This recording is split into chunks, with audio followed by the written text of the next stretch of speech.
All right, and welcome to the very first session of Dead of Ages Past. We're going to be doing a bit... Oh, hold on a second. There we go. We'll be doing a bit of introductory nonsense as we start up the game. So everyone is familiar that their character is in the city of Brox'gar, the capital city of the kingdom of Brox'gar, one of the southernmost kingdoms of the Parnak Empire. The city is a metropolis, one of the very first ones in the empire. A lot of technology has sprouted out from this city to other places. A lot of modern conveniences, since magic in the last 500 years has dwindled or become more scarce in that it's become more regulated. The conglomerate, during the conflicts between the conglomerate and the other factions, won out in the end and basically applied its laws on magic across the world. Many of the folks in Brox'gar have taken kindly to it, as it's allowed for ingenuity, and the inspiration has come from a lot of variable sources, specifically an individual named Landrick Samaldrick, who was the first to create workable and functional and not absolutely arcane constructs known as the Undaunted. Originally, they were forged for war, and their intent was to serve as slaves as well, labor replacement, stronger than folks, a lot keener at working long hours without complaint. Other kingdoms felt that this creation and the use of untainted souls to power these artifices was absolutely against everything that they believed in, and that started the Pod War some hundreds of years ago. But since then, Brox'gar has kind of shaped up. Its views on how people can operate in the kingdom has changed drastically. There are kind of areas in the kingdom that are a bit more backwater, specifically, the Rus to the west, and some lower-lying townships on the border with Saer. But for the most part, everyone is pretty much accepted.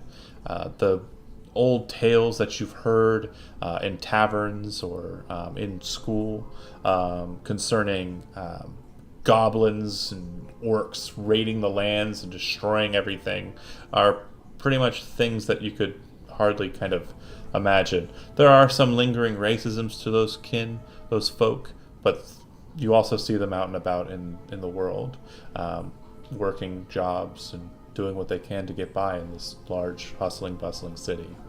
The king is a good king, King Amfred Brox'gar, and he's allowed for this freedom, this melting pot of a city that has worked well to strive towards its own bettering, and technology is absolutely the ruling power. There are automated coaches, trolleys, electricity, light and power, working sewers, and all sorts of things that we would consider kind of modern conveniences. That said, even with all of this utopian technology, there are still those who linger in the shadows and wish to wrest power back into their hands, either by technology or by the use of the arcane arts. And there are specific individuals who've been put into place to stop them, people who use those crafts and enforce the laws of the conglomerate. One such enforcer, Agent 87, being played by Tim, has coordinated with a private investigator named Renn Keeneyes, and Yenlorin, a freelance magic user, but licensed nonetheless. And they have tailed a renegade mage to a park.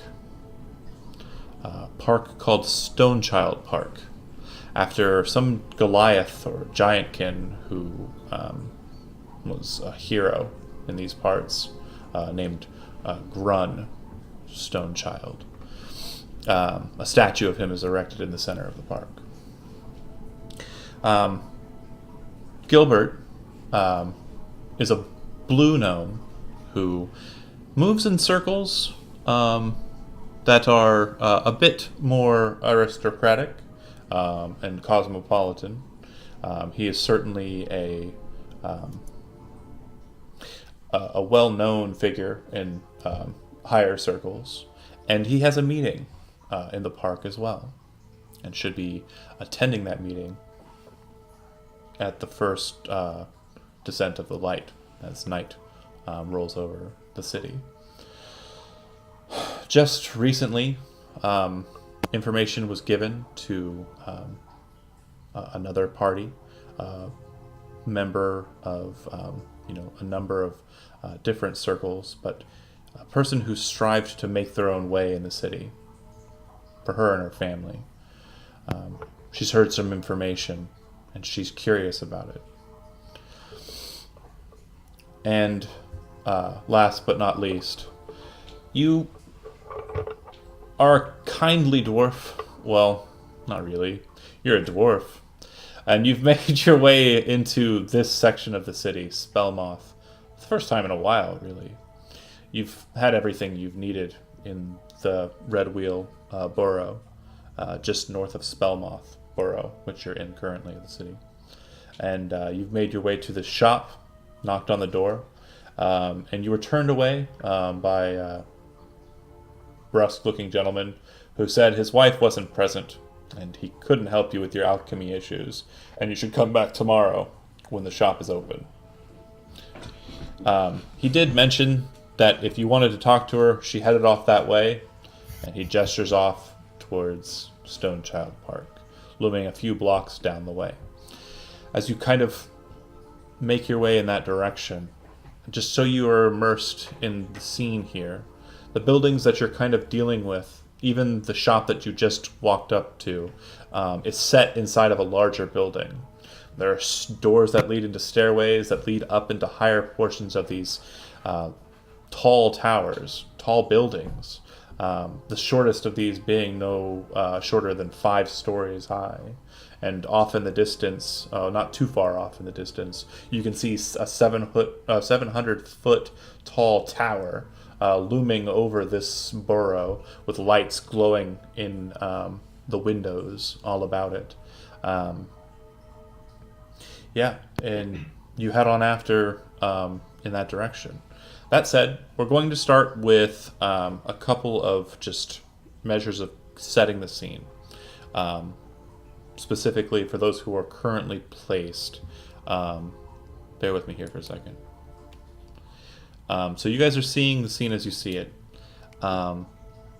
Maybe 15 to 20 or so minutes before the appointed time, you do see that single individual, which you identify as Isidore, the renegade mage that you seek, does step out and sit on the base of the statue. Looks like he does kind of a glance around at this point. I'm going to ask each one of you 3 kind of what you're directly doing, and if that measure involves trying to hide or remain hidden. So starting with the leader of the group, Agent. Before we get too far, am I supposed to be on a different map? Oh, yeah, hold on. Yeah, Thanks, I'm not buddy. there either. No, you wouldn't be there yet, Kevin. Okay. Yeah, I think he's going to. You put Yenlorin in the south and the east. Yenlorin is here. Yep. Is that my owl familiar? Correct. I didn't make a drawing of it yet. It's just a generic token. That's okay. Can I have control of it? Hold on a second. Also, Zach, who? Ahaha. If you were closer, Matt, I would have beat your ass. What? I love you too, Jack. Okay, you should have control of it now. Yeah, I got it. Thank you. You, I'm gonna place over her, and I'm gonna hang out. Can I move myself? You should be able to, yeah. Because I didn't get a chance to set up. Is that Yep. cool? Yeah, that's fine. Awesome sauce. I'm gonna hang out over her by you, Andy, if that's okay. Oh, that's Tim. Oh, that's Tim. I'm gonna hang out over here by you, Andy, and place him over here on this little ledge where I can use my beast sense and observe everything from right next to him. Okay. And you note that in that state, when you're seeing through its eyes, you can't see in the world, and you can speak, but you can't see. Can I feel? If someone taps you or hits you, yeah, you could shake yourself out of it. Okay. That's why I'm standing next to Andy, so God forbid someone notices where we're hiding. He can, Okay. pay attention. Okay. And since But I can also relay everything that's happening directly to Andy, so we're hearing everything firsthand account. I also Sure. assume you're trying to hide, right? I assume so, yeah. Yes, that was my plan. And I'm trying to hide as well.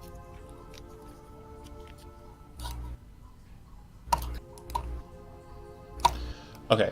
So Can I use this to, extend the wall around us or something? Or, create some sort of illusion that covers us a little bit more? I'd say you could use it to kind of help with the bushes. Yeah. Yeah, make the foliage a little thicker. I'll say that will grant you advantage on your stealth check, but you won't be making one because one of the key aspects of the change here is if you are going to roll something, or if you're wanting to roll something, you're not going to tell me this is the skill that I want to operate under. Instead, you're just going to tell me what the action is that you're wanting to do, and then if there is a roll that I need you to roll, I'll tell you to roll it. If it's a skill check that I think should not be something that you observe, so it does not affect through meta information your action, I'm just going to roll the dice myself. So I assume you two are hiding, and again, I stated that you have advantage, Yenlorin, and then Renn will also be granted that advantage because of its placement. Definitely helps. And is Valette Agent 87, currently operating under stealth. Are you trying to remain hidden? Yes. Any shenanigans that you're up to that you want to utilize? I would hold off on certain shenanigans until right before my approach. Okay. Zach, can I have you in real life just kind of shift over to the side? Yeah, okay. If that's not a good positioning for you, I'll try and make it work. But No, it's cool. I will be more cognizant of the fact that I need to stay in. you're just hiding behind your in numbers. No big deal. No big deal. Okay. Okay. The money make. Yeah, I need that money. I need that money shot. Sweet, sweet monies. The Oh, you want the money shot here? Sorry. No! Don't get me thrown off Twitch. No. Okay. All things aside. I'm kind of glad my cat's sleeping around you. Gilbert, you had stated that you're wanting to arrive a little early as well. No, I want to arrive right on time. Right on time. Okay. Well then. So that'll be. Now, if I could change, I might say a little early, but No, too late. it's So too late. you guys are just maintaining your current position hidden. Yep. Mm-hmm. All right. I presume that the dwarf moves slower than the merchant. That said, Matt, is it your intent to head off into the park to go find? Yeah, I mean, I'm trying to stay at least somewhat discreet, but Okay. So you're kind of moving through. You're moving through kind of like the people in the city. Brox, you're able to keep up with her though. She does seem to be kind of losing a bit of her steps to kind of just appear like she's not, trying to draw attention to herself. which you're kind of, thankful for because your speed isn't exactly the greatest. But you're shuffling behind her. Are you trying to remain unnoticed, or are you trying to get her attention? I'm pretty wore out. I'm just kind of waiting until I catch up. Okay. She heads into this park, and seems to be kind of, at that point, moving with a bit more discretion as she kind of moves into the park. It seems like she's got a purpose, from what you can tell. But you actually kind of, towards the center of the park, kind of lose her. And we'll spend a bit of time kind of looking around for her. That said... Also, John, quick note. I do have my monocle ready for when I see the guy, because I want to keep tabs on him. Absolutely. Okay. Gilbert, you start heading through the promenade, the pathway in the park, and start heading towards the set location. You can already see up ahead, even though it's a bit dark, there are a number of lights that have been lit by electricity, and they seem to be keeping this place pretty well lit. You can actually see at the base of the statue, kind of sitting there on its base, your acquaintance, Isidore. Okay, just a little information. Is Isidore, from what I gathered, the information we talked about, he's a noble, right? Accurate. Yeah, he is a noble. Okay, and he's a human. Yes.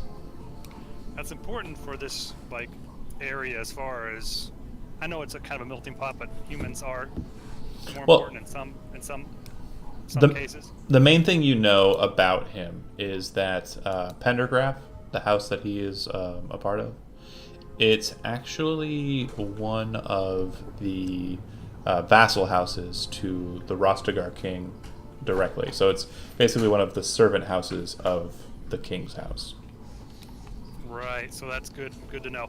And so what I would do if I was approaching him to meet with him would be, I would, I'd want to look around before I got there to make sure that, there's nobody listening in on what we were going to talk about. Go ahead and make a perception check. Alright, hey guys, do I win some? Is that perception wisdom? Yes, wisdom perception. Thank you so much. Keep me honest. Wisdom perception, and then, alright, I would roll that. Nice. Oh, for those who at home, I rolled a 19. Thank you. So you look around, and you don't see anybody in the thoroughfare, anybody in the course here, except for Isidore. As you do kind of enter into the area here, though, and kind of into the open air, you do see kind of sitting or placed over on the this parapet here, a woman just kind of sitting to herself. She looks over her shoulder over at you and then just kind of looks aside. She looks like this, except her outfit is a bit different. Hold on. Where are you posting that? I'm gonna post it in the on the screen. Hold on. 20? Okay. Alright. Yep, hold on.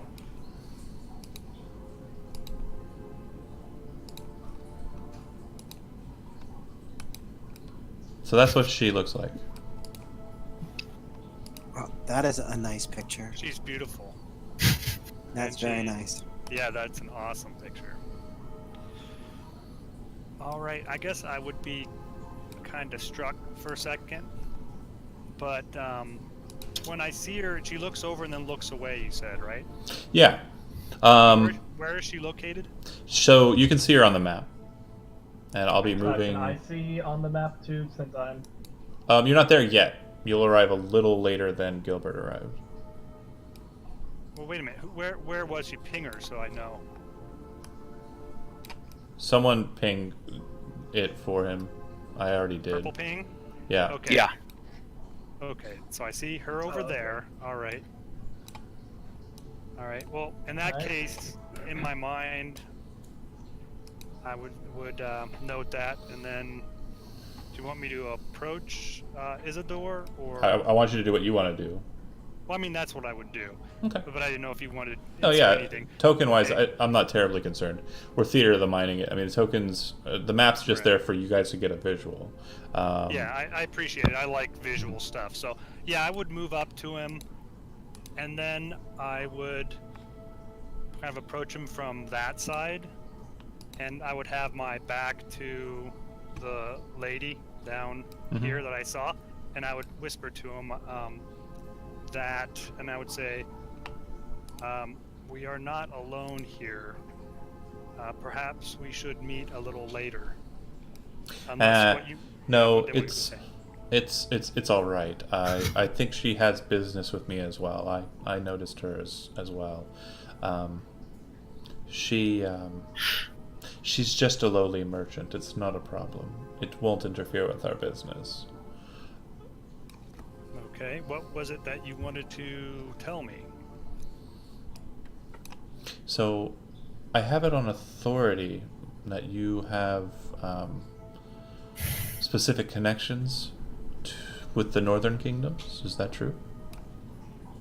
Yes, that's true. I have a couple of individuals who desire to leave the kingdom, and they need somewhere safe to go. If I were able to afford them safe passage out of the city, would you be able to get a message to your friends in Stormloft and perhaps make ready for them somewhere where they might be able to stay? By stay I mean somewhere where they would not be underneath the wing beat of the Golden Wings. And you would know that the Golden Wings are the honor guard and like cops basically in Stormloft. I would say it could be done. I think you would owe me something, though. Oh, certainly. Of course. Not a problem.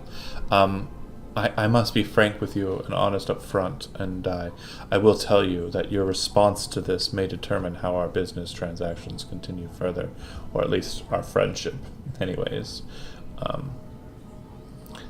They're renegade mages. You know, what they do is no worry of mine. If you will assist me in the things I need, I can assist you in the things you need. Okay. You're trying to advance this pretty stealthily, right, Matt? I mean, not necessarily stealthily, just trying to act casual. Because I mean, I've got the stealth of a dead donkey. Great. Okay. Perfect metaphor. So You're not. I mean, you're definitely not terribly keen at remaining hidden, but you're kind of moving to the side and not trying to advance in a direct fashion.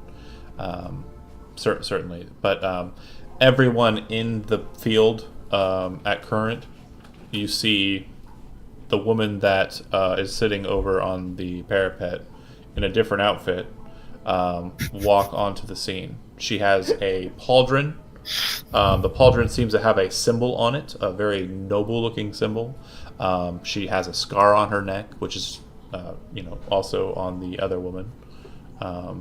And she also has, this one has a sword at her belt that looks very ornate, and it looks like it comes from the eastern province of Saer.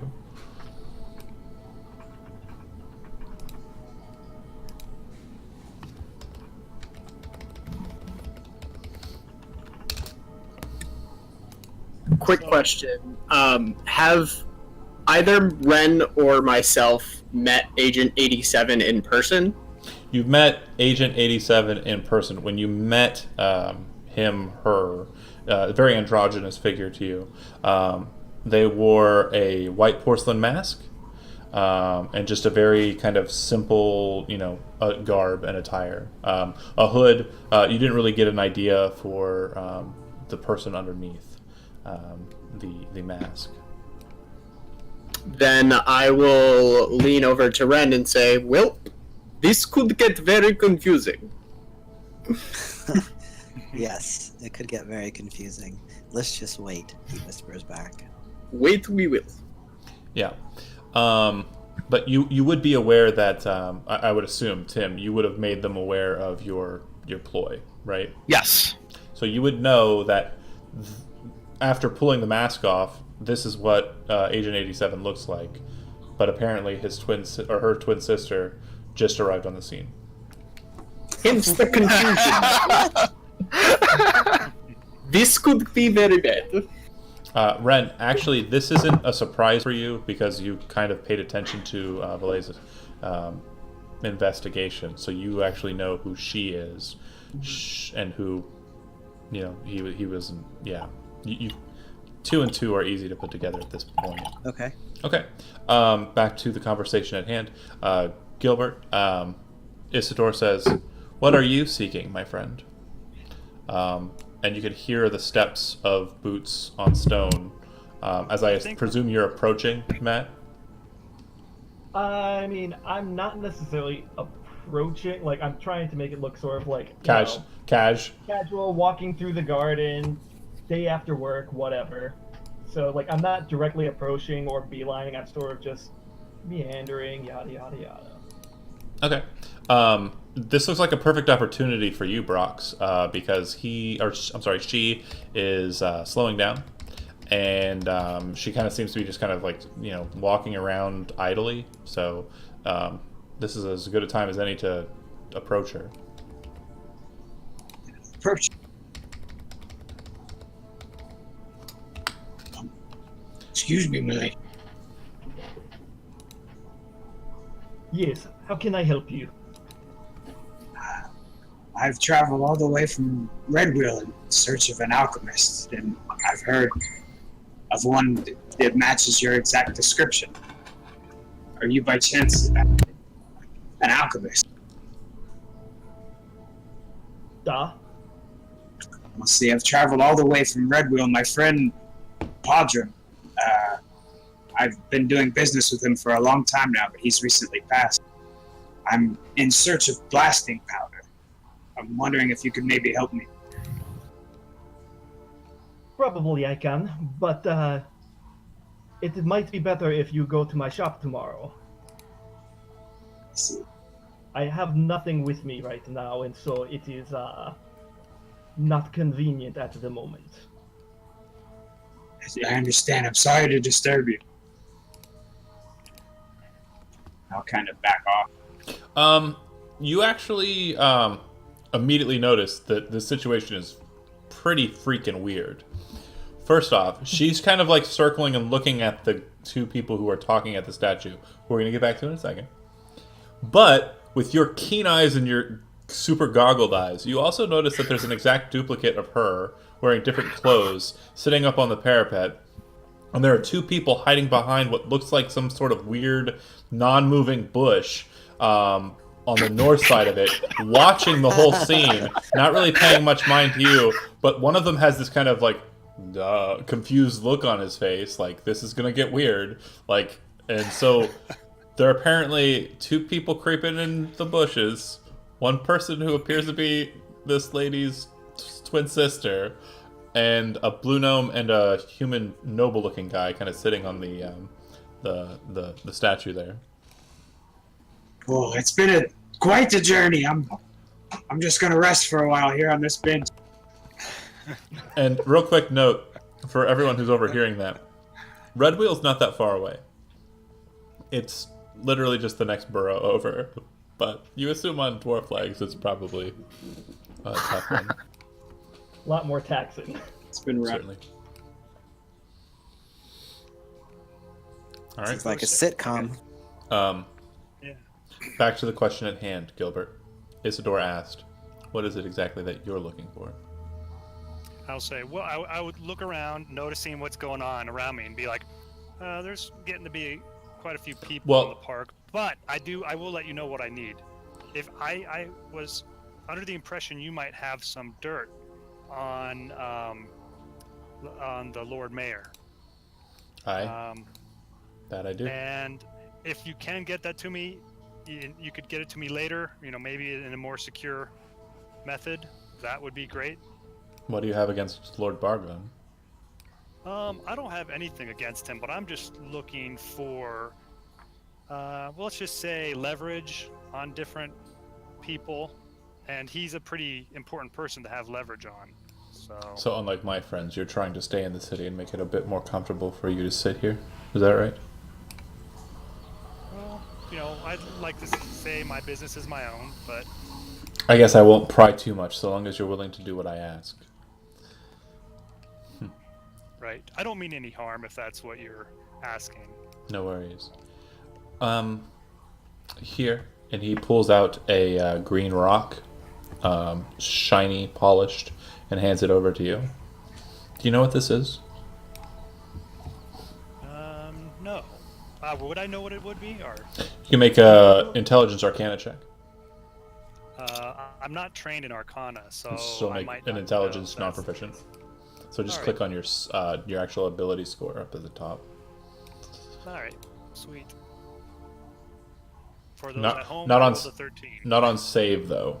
You'll want to just click on not the on actual. save. Just Yep. the stat. It's the same for you, Alright. but just for future reference, you guys click on For the future stat. reference, you're right. Yeah, it would have been the same, but all right. Yeah. So real quick response to a side chat message, and I just want to make sure you guys understand like what I mean by this.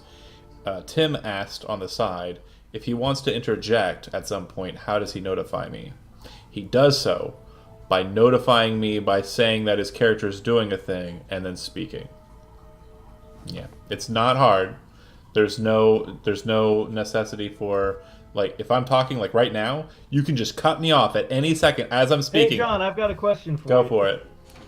No, I was just doing an example of that. Perfect. So rather than say whispering to you on roll 20. Yeah, I prefer if you guys steal more of the Okay. light. Yeah. So, So I can eat this fucking cake. The cake is a lie, John. The cake is a lie. So it's obvious that my twin sister has been noticed by everyone and is in plain view of everything.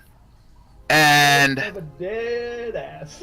plan is kind of screwed at this point. The bird will fly a little bit closer to you so you can speak quietly to us. I'm right there. I don't know what to fucking do either, bro. I whisper to the bird, I think we need to drop pretense and just make our assault. Oh, also, John, I was going to say I would use my monocle on the, not the gnome, like other guy there, who I got. Isidore. I'm assuming it's a taller person, because I wasn't notified it was a gnome. John, would we have overheard all the words that the noble was saying to Gilbert? Yeah, you guys would have overheard every single thing that me and Kevin have been talking about. Yeah, so certainly Renn, sort of operating within the auspices of the city guard, would be like, well, this is obviously not what's supposed to be happening. So yeah. Okay. I signal to. Do we take down all four? Oh, I can't talk to you. God damn it. Can't You talk can't to him. respond. You couldn't I even would- hear what he thought because he was thinking. So you might whisper that to Renn. Can I use the bird to convey a gesture at these guys? Like, use a head nod over to them and see if he can get me to just... I'm just pointing at them. Okay. See if he says anything about those two. So the bird kind of points its wing directly at the two. Like, are they kind of gesturing? Just make a wisdom insight check, Tim. Yep, no problem. Wisdom, insight. I can just hit the standard button for that. Yep. What'd you get? For those at home, I got a 19. All right. 19 is good enough. He basically is relaying a message. He's asking through his familiar, are those two part of the targets for takedown? From beneath my clothing, I take out my white porcelain mask that they've noticed before, put it on, and say, "Leave them be. If they get in the way, we'll knock them out as well." I presume you're also going for your weapon and drawing it.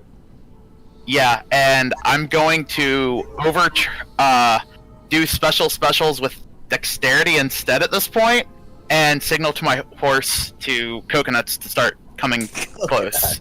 Okay. The horse starts making its way this way.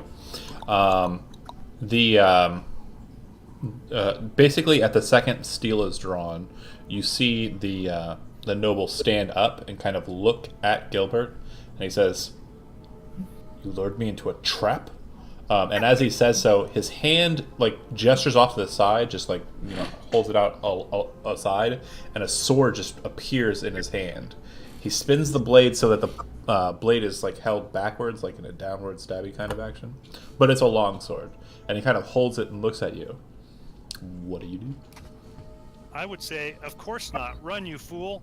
And I would touch him and cast Sanctuary on him. Okay. And tell him to run. Wow. Okay, we're fighting other characters, huh? Yeah, I'm gonna say, John. Okay. I'm not fighting anybody. Well, you're in Renn's. You gotta run real fucking far, buddy.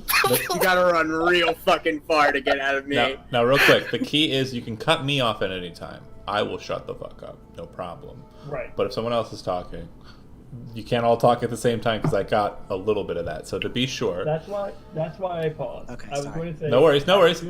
This is a good exchange. It could have been funnier, but it's certainly good as it is. So that said, I'm assuming Katsujin is freed from its scabbard, and I'm assuming that Yenlorin is snapping back into himself away from the owl and being prepared to engage. It looks like Isidore is aware that something is happening. He looks over to the dwarf and the alchemist, but doesn't really give you much mind, and then kind of focuses attention elsewhere. I was going to say, John, as soon as I see a weapon come out, I am going to take my sword out, though, because... Okay. When he does so, he kind of prepares himself. Is anyone going to try and treat with him, or do we need to get right into combat? You're immediately going to detain. I would basically issue surrender or else type of statement. As the spell's cast upon him by Gilbert, he looks down at you and he says, "You think I didn't come prepared?" And he raises his other hand, closes his fist, and when he does so, you see runes. He kind of steps over to here, actually. You see runes appear on the stone ground, each one kind of just adjacent to him. One underneath you, which you can stand in or you can back away from if you like at this point, Gilbert. Not you. Kevin. Okay. You're standing in a space where one of the runes appears. Do you step away from him to get out of the rune that appears on the ground? I would ask him what are you doing? He looks like he's mad with hate and ready to kill. All right, I'm getting out of here. Then Okay. I would want to You can leave. go ahead and take a free movement if you'd like. All right, yeah, I would try to run as fast as my little feet would carry me. Well, actually, and I don't want to tell me if this is allowed or not, because I was going to cast Sanctuary on him, right? You already did. I was going to. Did already. Right, but then I would cast Expeditious Retreat on myself and start running like hell. Yeah, you can. That's what I would do, and I would run probably in this direction. Yeah. Or actually, yeah. Well, probably in that there's a direction. number of squares. Feel free to pace those out. All right.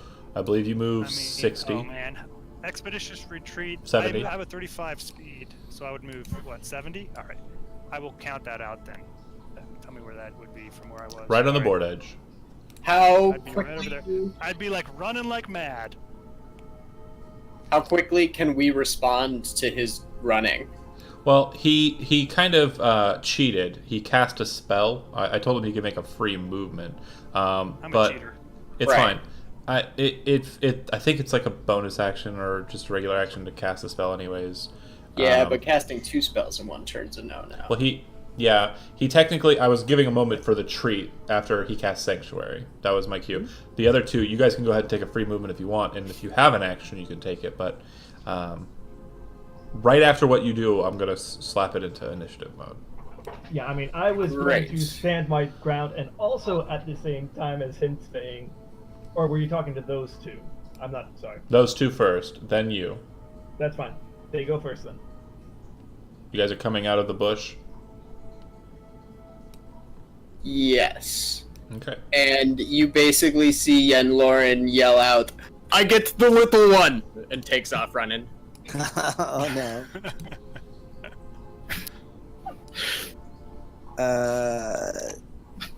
Renn is going to try to stay hidden, and he's going to move around and stay within the bushes and hide. Do I only get a free action or a free movement, or can I also cast a You spell? said an action. You can cast a spell, yeah. I let let Kevin me- do it. It's the only thing. I apologize. I'm only gonna get to there, but I'm pretty sure I can still hit him with that bugger. Yeah.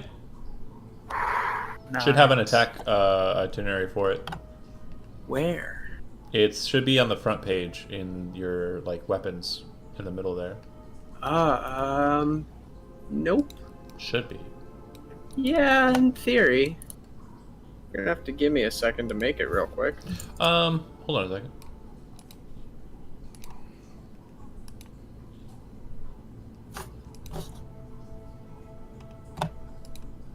Oh, there it is.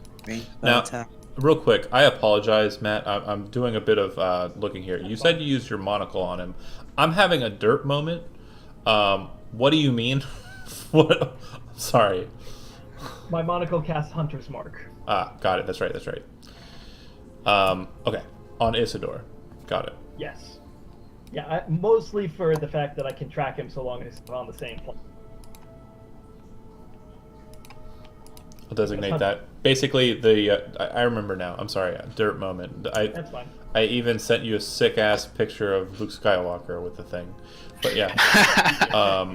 You basically from wherever you turn and move your head for your optics, you basically have a red arrow pointing to whatever direction off of your monocle that he is, and when you turn your head, it'll immediately, basically like tracking in a FPS. Right. All right, and then you cast. Did you finally get the rollout? I did. I missed with a 9, I'm assuming. Okay. Gilbert, a bolt of green energy cackles through the air and slams into the stone just past you. It seems they have a magic user. Son of a bitch! Also, up ahead on the path, you can see what looks like a very large warhorse riding in your direction. Holy shit! So, John, what I was trying to do is when Yenlorin was running, I was sort of using that moment of distraction to run in the bushes to stay hidden. Stay hidden. Okay. 1 second. Okay. Yeah, you managed to do so. You think? And all right, initiative time. Well, I was also going to say, my character right, go. also had said something along the lines of, like, seeing the person with the porcelain mask on say that, I would basically chime in with, yes, put down your weapon, no one will get hurt.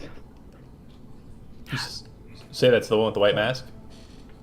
No, I'm saying that to, well, currently I'm saying it to the mage, but Okay. I'm also keeping an eye on the person with the white mask. Got it. Yeah. It seems to be a female. White mask over her face, just simple, casual, kind of, commoner attire. But her hair looks very familiar.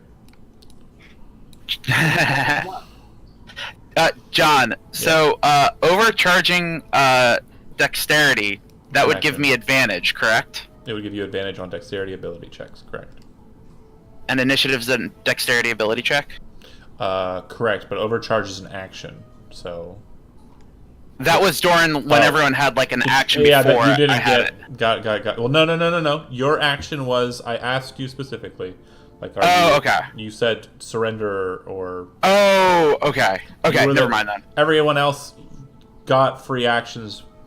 Yeah, sure. You can overcharge dexterity. Fine.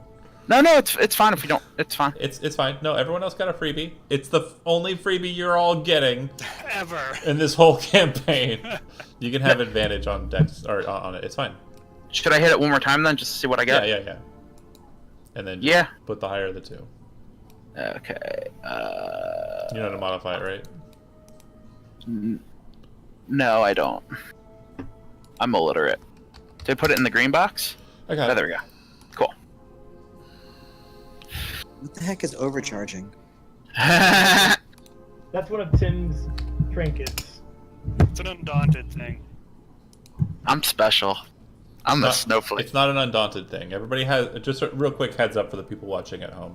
Because we're in kind of a future tech era, every character has been given 3 devices. The devices basically replicate in some way, shape, or form either a spell-like effect, magical item, but they're actually mundane, just trinkets and devices. The Overcharger is a device inside of the Undaunted that Tim plays, and he can basically activate it to elucidate one of his ability scores in much the same way that Enhance Ability spell works. Got it. That said, everybody's rolled, right? Yeah. Yep. Valette, you are first. The second that combat initiates, the glyphs burn for a second and then vanish.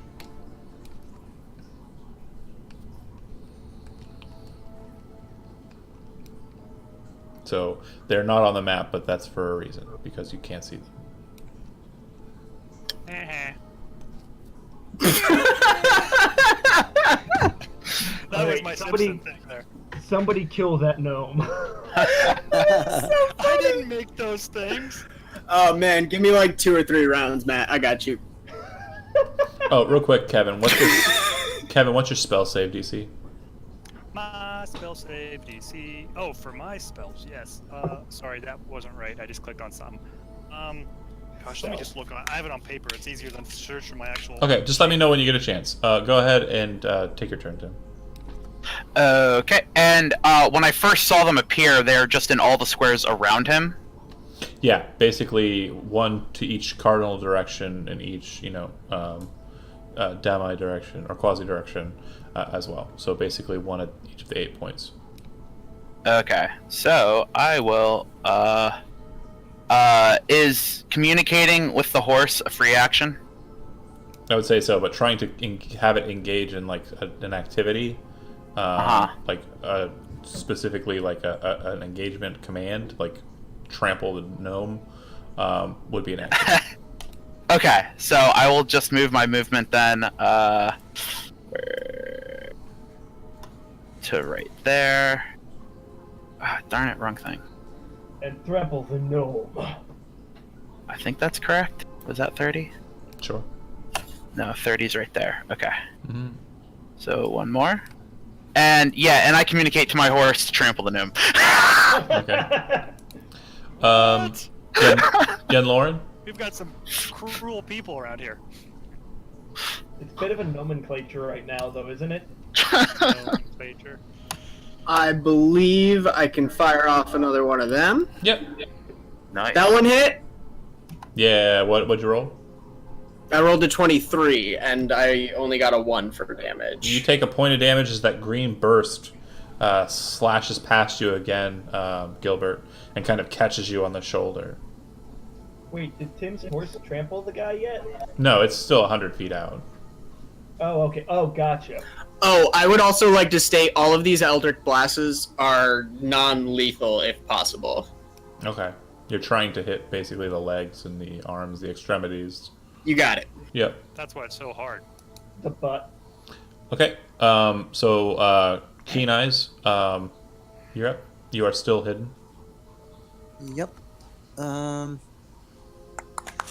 I want to, as a free action, use a skill trick. I want to use Combat Intuition. Okay. For those watching at home, skill tricks are present in advanced ability checks. Now up for sale on the DM's Guild. And they're basically just added benefits for being trained in a skill. Not terribly large benefits, but yeah, go ahead and tell us what that does. So immediately after rolling initiative, you can assess the challenge presented by a single hostile creature that you can see as a free action. DM will tell you if the creature's challenge rating is less than, equal to, or greater than your character's level. Equal. Equal. Okay, excellent. So then do I have range on this on the noble from where I am? The statue kind of blocks line of sight from your current position. Okay. I'm gonna want to maybe move a few feet over. Yep. Now you've got a good line. And then pop out of cover. I assume that I'm hidden. Uh-huh. Okay, and I'm From gonna last turn. fire my short bow. Okay. 14. As it's coming at him, you see that the air around him distorts for a moment, and then you see that just for a second, this massive suit of armor that he's wearing that appears to be glowing like magical energy. You only see it for a moment, but the arrow hits against it and falls to the ground, and then the armor vanishes. And then as a bonus action, actually I take a little bit more movement, and then I'm gonna try to hide again. Hey, wouldn't they have to As a bonus save? action. Did Oh, he well, save first? Yeah. You can't hide again. Oh, You I don't- can't do that You now. don't have cutting action yet. I don't have it yet. Sorry. Okay, so yeah. You're preparing to hide. That Did was he a good save question. first? Oh, sorry. Make a wisdom saving throw, Andy, real quick. He I has apologize. Sanctuary cast on him. I forgot. So everybody I has to forgot. beat a DC So what happens? 13. Make a wisdom saving throw, Andy. So 5. you actually cannot shoot at him as you pull the bow to fire at him. You can't do it. So you don't know what his armor is like, even though I gave it away in a free Sands of That's Time alright. moment. So Sanctuary prevents you from making any attack against You a have to creature? pick a different target if you fail the save. You can Okay, save so- each turn. So am I allowed to attack him next turn? Or If you try? make the save, yeah. Okay, You can okay. try. You can certainly try. Okay. Yeah. He kind of Thanks, Gilbert. shrugs his shoulders and kind of like winds them, as he kind of like takes the blade and moves it, in a very cocky manner. He looks to the white masked enforcer and kind of shakes his head. He points his finger at her and snaps like his middle finger and his thumb, and a mote of flame appears at his fingertip, fires from him, and shoots straight at the masked woman. Yeah. And narrowly misses. A bolt of flame goes slamming into the stone behind you. All right. Gilbert, you're up. Yes, sir. You do see that there is a very large warhorse, from what you can tell. A quick note for everybody here. Beasts of burden are not very common in the city. Those that are in the city are typically some sort of either biomechanical, like they have mechanisms like attached to them to kind of assist them, or they are cyber, like basically they're robotic. They're like Undaunted but for horses. This one appears to be a mechanical horse. That is crazy. Its But eyes are what's- kind of glowing, and it's kind of just coming at. It looks like it's coming barreling straight towards you.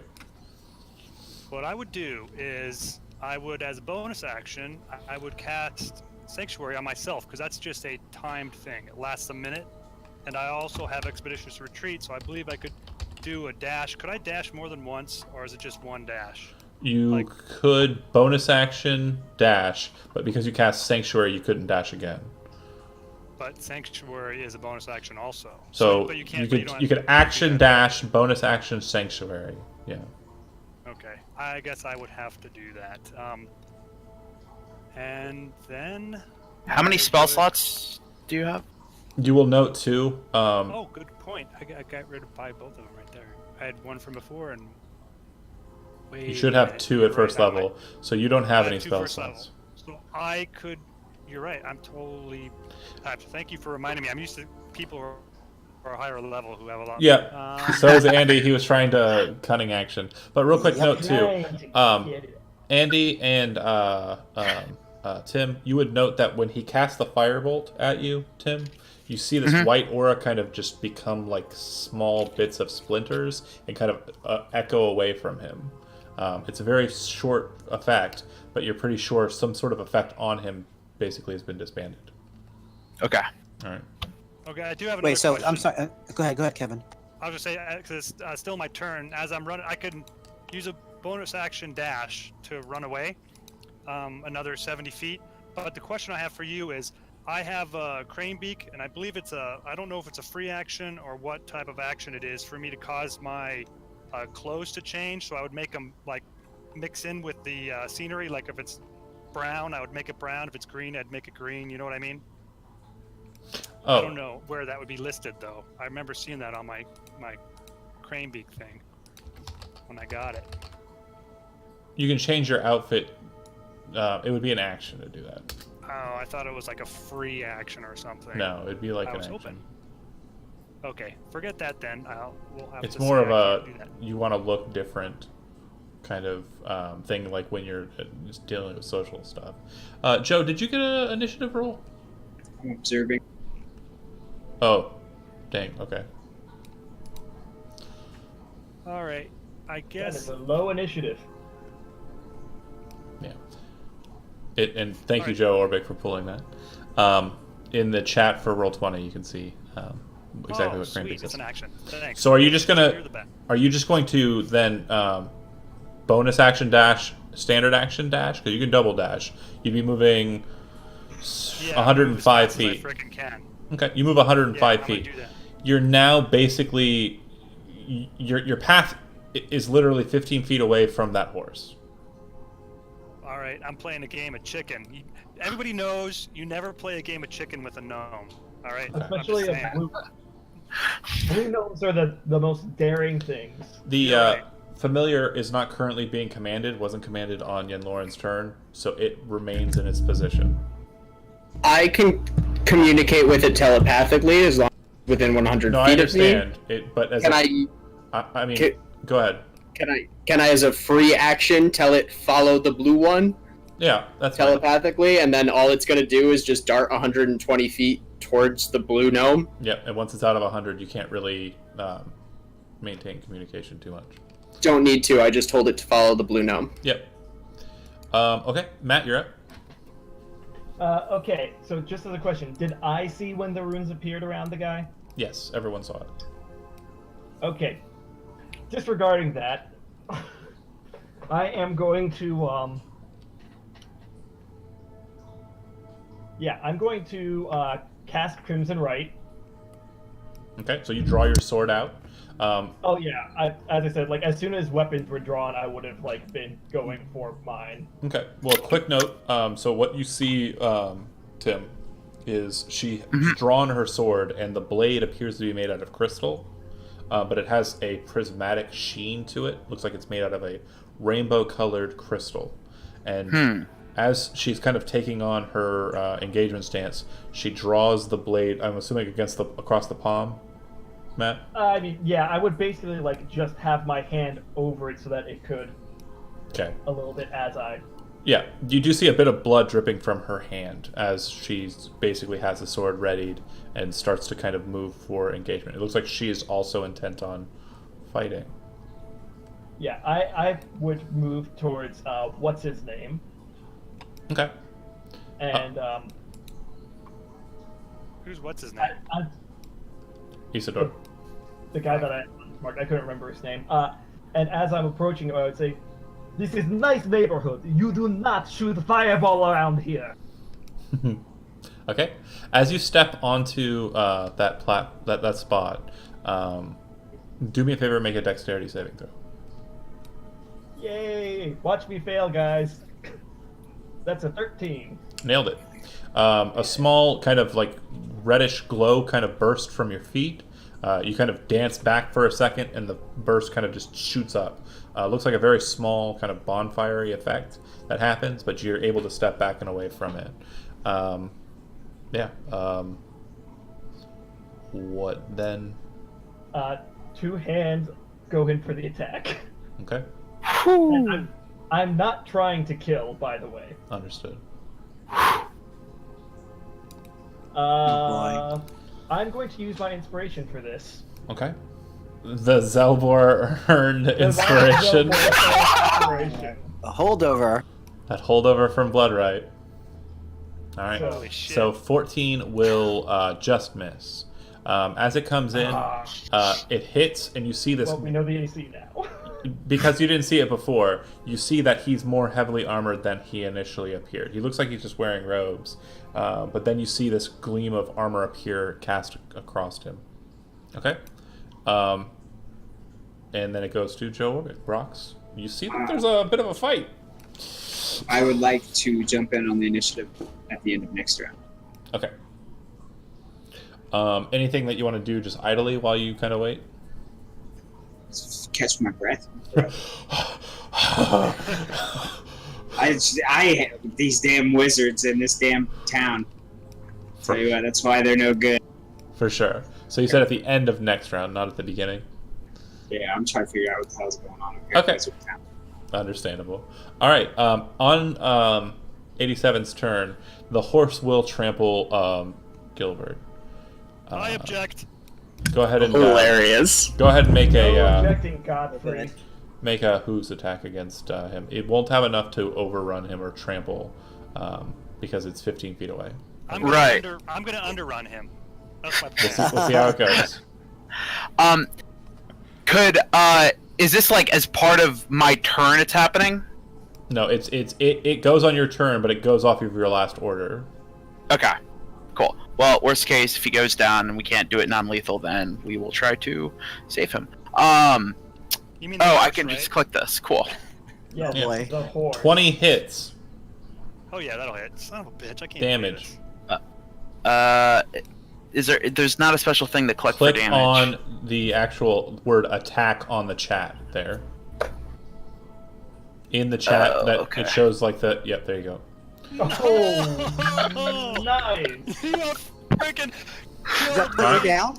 Yenlorin, you horse, watch, like, off in the distance, 100 feet ahead, this little gnome going... brrrr, and then this horse... son of a bitch. Step on him. I'm 0, guys. and drop Zero. him unconscious. Didn't you say that Gilbert was aristocratic in nature? He does look like a noble. He's a blue blood. Blue blood's on the ground. Blue gnome, blue blood. Either way. Blue gnome, Right. blue blood. I didn't even intend for that to be the thing, but that's good. Okay, Valette.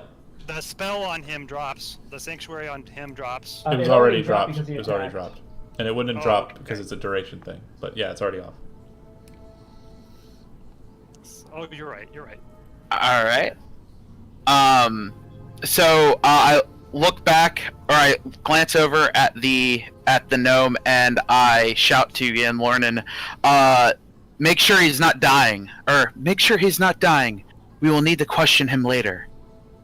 And then I shall, got more than enough, move up to this guy, Okay. and go to make a swing with judgment. All right.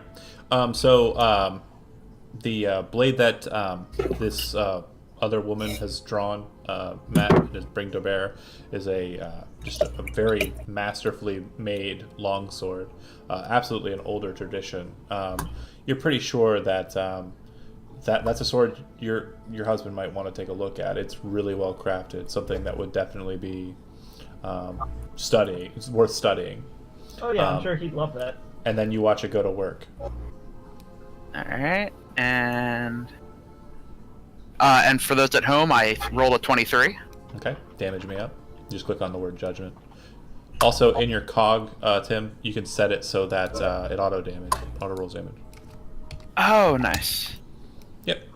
I had 9. You watch as a portion, like a plate of this strange force armor, like stops it, and then you watch it crack underneath the weight of the blow. Judgment.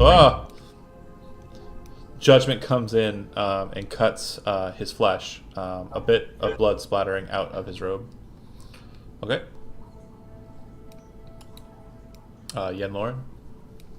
So, basically, immediately after Agent 87 shouts at me, he shouts back, "Will do, comrade!"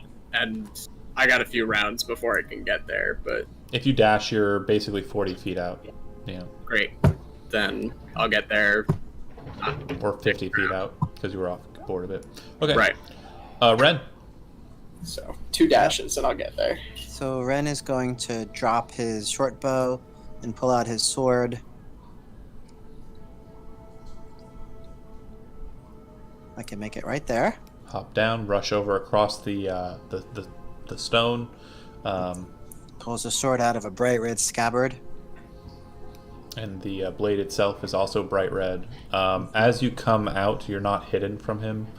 He's holding his blade kind of backwards, and almost in an unnatural fashion, he kind of spins down, kind of into a crouch, bringing the sword up and around over the back of his head and over his back, catches the slashing attack from your weapon, bounces the blade off of him, and then spins back up into position, looking at the two women in front of him. As he kind of sets himself back to it, he brings the blade back to a front-angled position, and then holds his off. He's using this in his left hand. He brings his right hand up in front of him, snaps his fingers, and points his three fingers like this at the two of you. Two bolts of blue force snap out at the enforcer, and one of them snaps out at the alchemist. Tim, you're going to be taking 8 points of damage. Alright. And Matt, you're going to be taking 4 points of damage as you're struck by a magic missile. Magic missile. Now, Gilbert, death saving throw, please. Sorry. Yeah. Don't be a 1. Don't If be a I 1. get a 20, I'm gonna get up and run like a mother. For sure. And then you That guys are just would gonna be be like, amazing. what? All right, where am I freaking rolling? Oh, here it is. Sorry, guys. I was like, didn't One know. success. Okay. Yay! The owl flies another 60 or so feet and is kind of overhead of him. It looks like it's descending down a bit, but it hasn't descended fully to him. I think is that Zach? Not me, I don't think. I think Zach's got like a lot of feedback. Big hearts though. Alright. Matt. What's Saer do? I take another swing at him. Get him. Because, of course I do. Is that better? A little bit. Oh my gosh, a 13 again? He kind of, like, after kind of snapping down and blocking the first attack, rising up, he's got the blade here. Ah! Yeah. Oh, that is really bad, dude. I'm so sorry. I don't know how to fix that. I'm working on it. For some reason, my Mac seems to auto change the input level of my microphone when it's plugged in, and I'm working on it. I'm sorry. Okay. He blocks your Right, he weapon catches it. handily with his weapon. Like, you swung straight at his face. He just doinks. Alright. So it looks like the women, now they don't look so much like twins, Joe, because one's wearing a mask, but you saw her before. You know what she looks like under there. These twins are fighting this guy, and this elf jumped out of the trees, not doing a great job of hiding in them, mind you, the bushes, and rushed and stabbed this guy in the back. This dude appears to be some sort of spellcaster, from what you've seen, which you know isn't on the up and up and isn't too well liked. The Association of Tal'Namri has its wizards, but they're all licensed. And then a gnome ran off, and you don't know where he went to. But that's the fight as you see it. What would you like to do? Could I just interject for a second? If he's paying attention, he might notice a badge on Renn's jacket. Renn does appear to have a lemon cap badge on his jacket, which means he's City Watch. That woman can make me blasting powder. She's worth protecting. I like your reasoning. I'll step to the side, get myself in light, throw the cloak back and pull the pistol out, and fire off the catapult cannon. Alright. Okay. He will attempt to save. Just pick up a rock off the ground and shove it in there. Yeah. Yep. He fails. Roll. You already rolled 12. Okay. You guys watch as basically this shard of debris flies with a loud cacophonous boom and slams into the guy's shoulder, tearing him to the side. His sword goes flying off as it hits him. You hear it skitter and scrape across the ground, and then it just vanishes. Like it looks like it just kind of... he kind of reels to the ground and like hits his knee hard, so hard you actually hear a pop after the burst. Well, over the ringing you can hear it, and then he kind of raises himself back up, looking over towards the dwarf, and he kind of mouths something. The dwarf, you can hear him fine. He says, "What are you doing getting involved?" And it goes to Valette. Does he look bloodied? Oh yeah, no, he's bleeding a lot out of that right arm. Okay. Up and down, maybe? I am going to double checking something real quick. I am going to try and take the force surrender action. Okay. And for those watching at home, can you please explain what that does? What that does is, as an action, I can attempt to intimidate a creature into laying down its arms. I make a charisma intimidate check, opposed by the creature's wisdom insight check. And then if I do not share a language, I cannot force it to surrender. And he has less than half his maximum hit points, so this allows it to happen, and he is outnumbered. Yes. Go ahead and make your check. Alright, and that was a charisma intimidate. So, and for those at home, I rolled an 11. He, you kind of, what do you say to him? I say,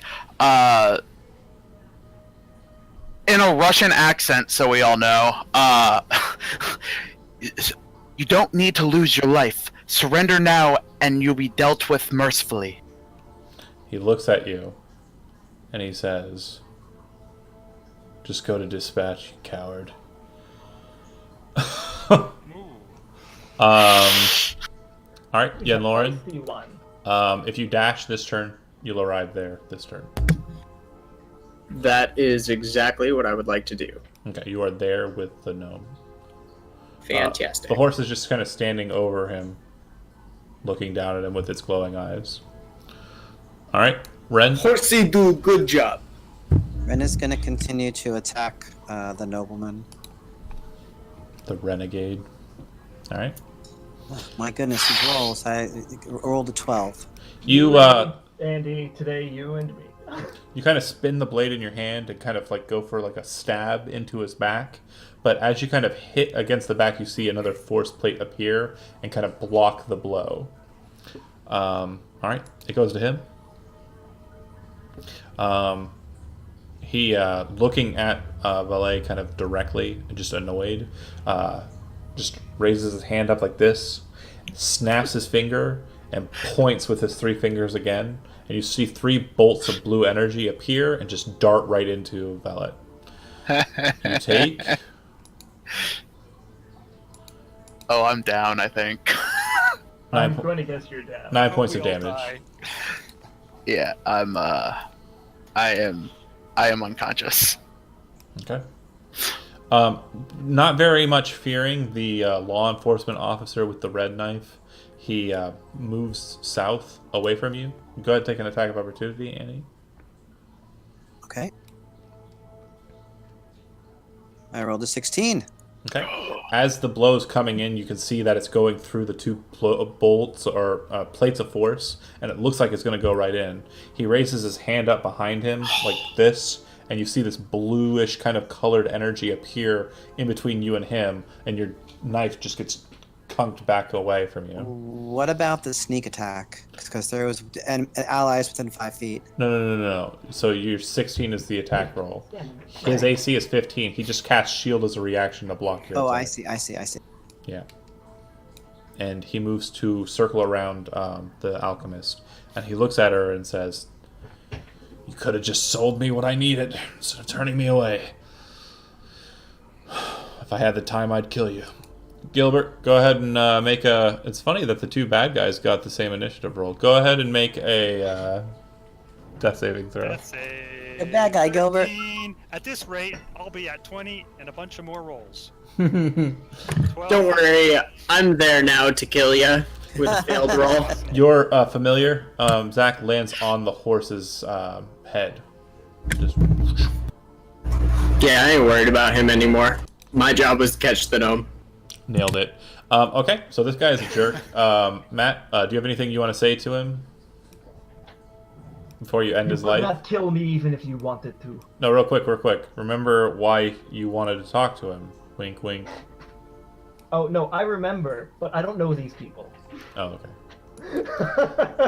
I Good point. am perfectly aware of that. Fair enough. Murder. There'll be time. Well, not murder, just Detain. again trying to unconscious. Okay. Yeah, and again, I'm just going to just try to like bean him in the. Scanlan, stop playing with that stupid cat. 19. Okay, so you bring the blade in and kind of just missed moment. go for a feint, spinning the blade and turning it to the side so that the back end of it, the blunt edge, is now kind of turned off to the side. As he's kind of raising his hand to kind of try and block it, you spin in and hit him with the back end of the blade right on the side of his head. A bit of blood starts to kind of descend from the side of his face where you struck, but it doesn't look like it pierced the skin or pierced the bone, and he kind of gets hit hard by the back end of the blade. You turn the blade back around, and he kind of just... Hold on a second, I have a couple of other dice to roll in this, too. Oh, no, he's unconscious, is what I'm telling you. Oh, okay. Gotcha. Yeah, he falls... I also had 100 mark and other things if I need. Yep, you needed to do 2. But... John said at the beginning when Andy checked he was the same level as us. It couldn't have been that hard. I wasn't paying attention when he said that. Yeah. I missed that You point. thunk him right on the side of the head, and he falls to the ground, unconscious. Cool. All right. Brox, it looks like that guy's detained. It looks like your current champion or desired winner of the contest has succeeded. You did most of the damage. Go return to my rest. You see the dwarf kind of just hustle over and just sit back down on the stoop there. All right. Initiative counts still need to continue because there's a potential dead character. So, Valette? Yay! And I rolled a 3. 1 failed death saving throw. Yenlorin? Medicine check if you're trying to stabilize the gnome. Medicine, sorry. Medicine wisdom? Yes. Yeah.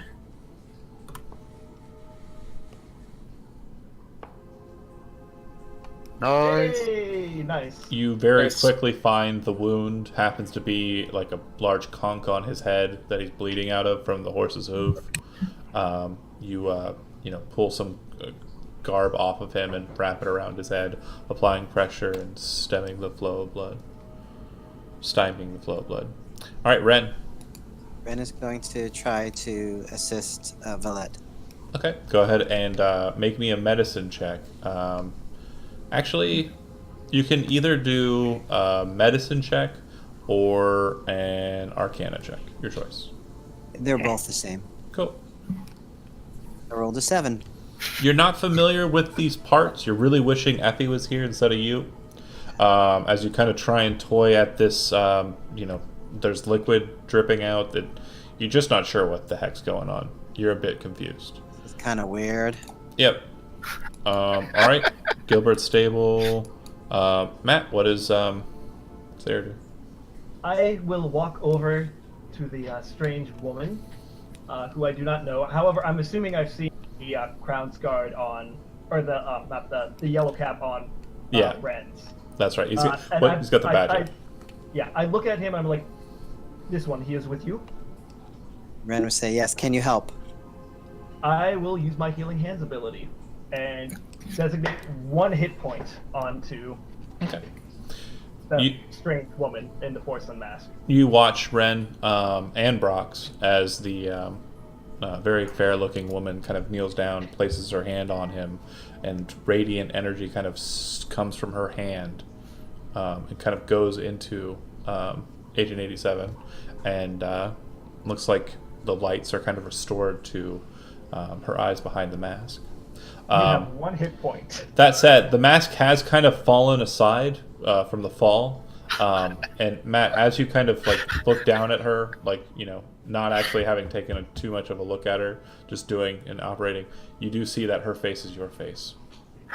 Wow, at this point, I would like to say, I Healing Hands, grab her, pull her up to me, and just stare at her with just a scowl on my face and be like, "Who are you? What magic is this?" Valette, or Agent 87, looks Saer in the eyes, and responding in Saer's voice, says,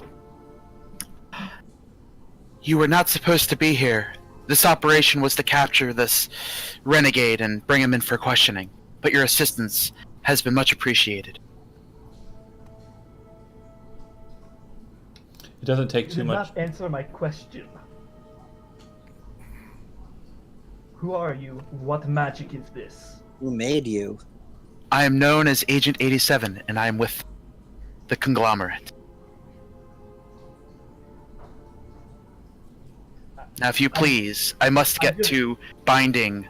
Well, I was going to say, when Tim finished that, I was just going to just let go and just let it fall to his back. It doesn't seem to respond like you anticipate, like, you know, a regular human would just kind of fall. It doesn't seem like the gears take a lot of effort to whatever it is. Because you did see the wound.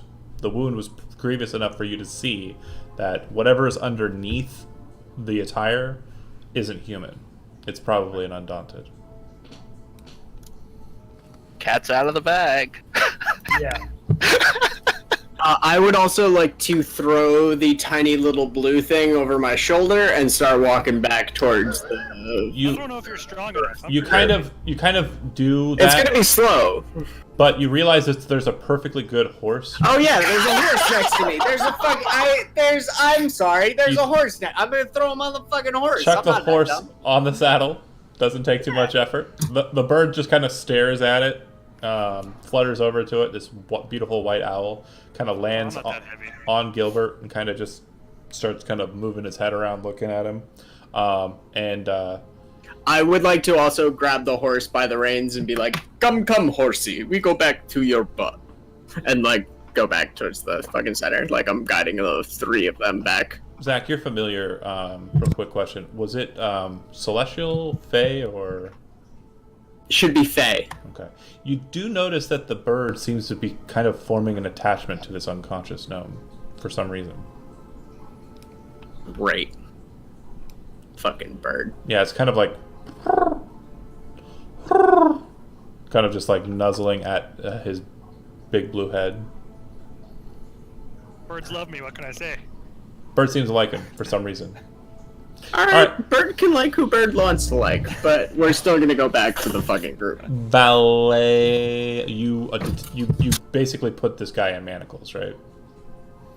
The manacles are on the horse, but yes, I'm waiting for the horse to arrive. When the to horse, get them. you're just holding your hand out, waiting. Once the horse arrives, you're just gonna shackle him up. Okay. Cool, Yeah. cool. And then I'm just gonna leave the table open to you guys. Tell me what happens. If anybody recognizes me for who I am. While he's shackling up the other guy, I'm assuming Yenlorin would be like asking for a rope and be like, "Do you want me to tie up Tiny Gnome too?" Yeah, Renn Yes. would walk over and say, "Yeah, right." Fantastic. I just don't have rope, so No, I need yeah. so I can take the rope from your horse and tie up the blue gnome. Is Yes, Cool. yes, there's rope as well. I think I noticed the Fantastic. trick, Zach. Whenever you lean in, it starts to get real bad. fantastic. Then I will stay back. I think it's changing the input levels on me. Oh no, Yeah, maybe that that's wasn't exactly what's happening. it. Okay. Okay. Cool, Yeah. cool, cool, So cool, cool.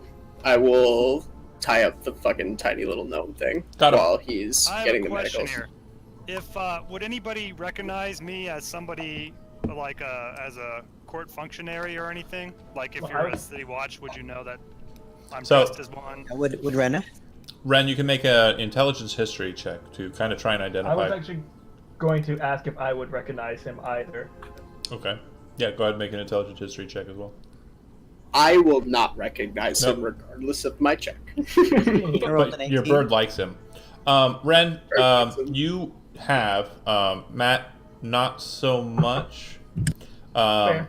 Ren, you recognize him as basically a member of the entourage of a noble gnome named I know what it is. Sidney Wellenbart.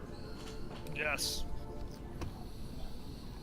Sidney is he is a Stormloftian transplant who has kind of risen to a degree of notoriety. He's served.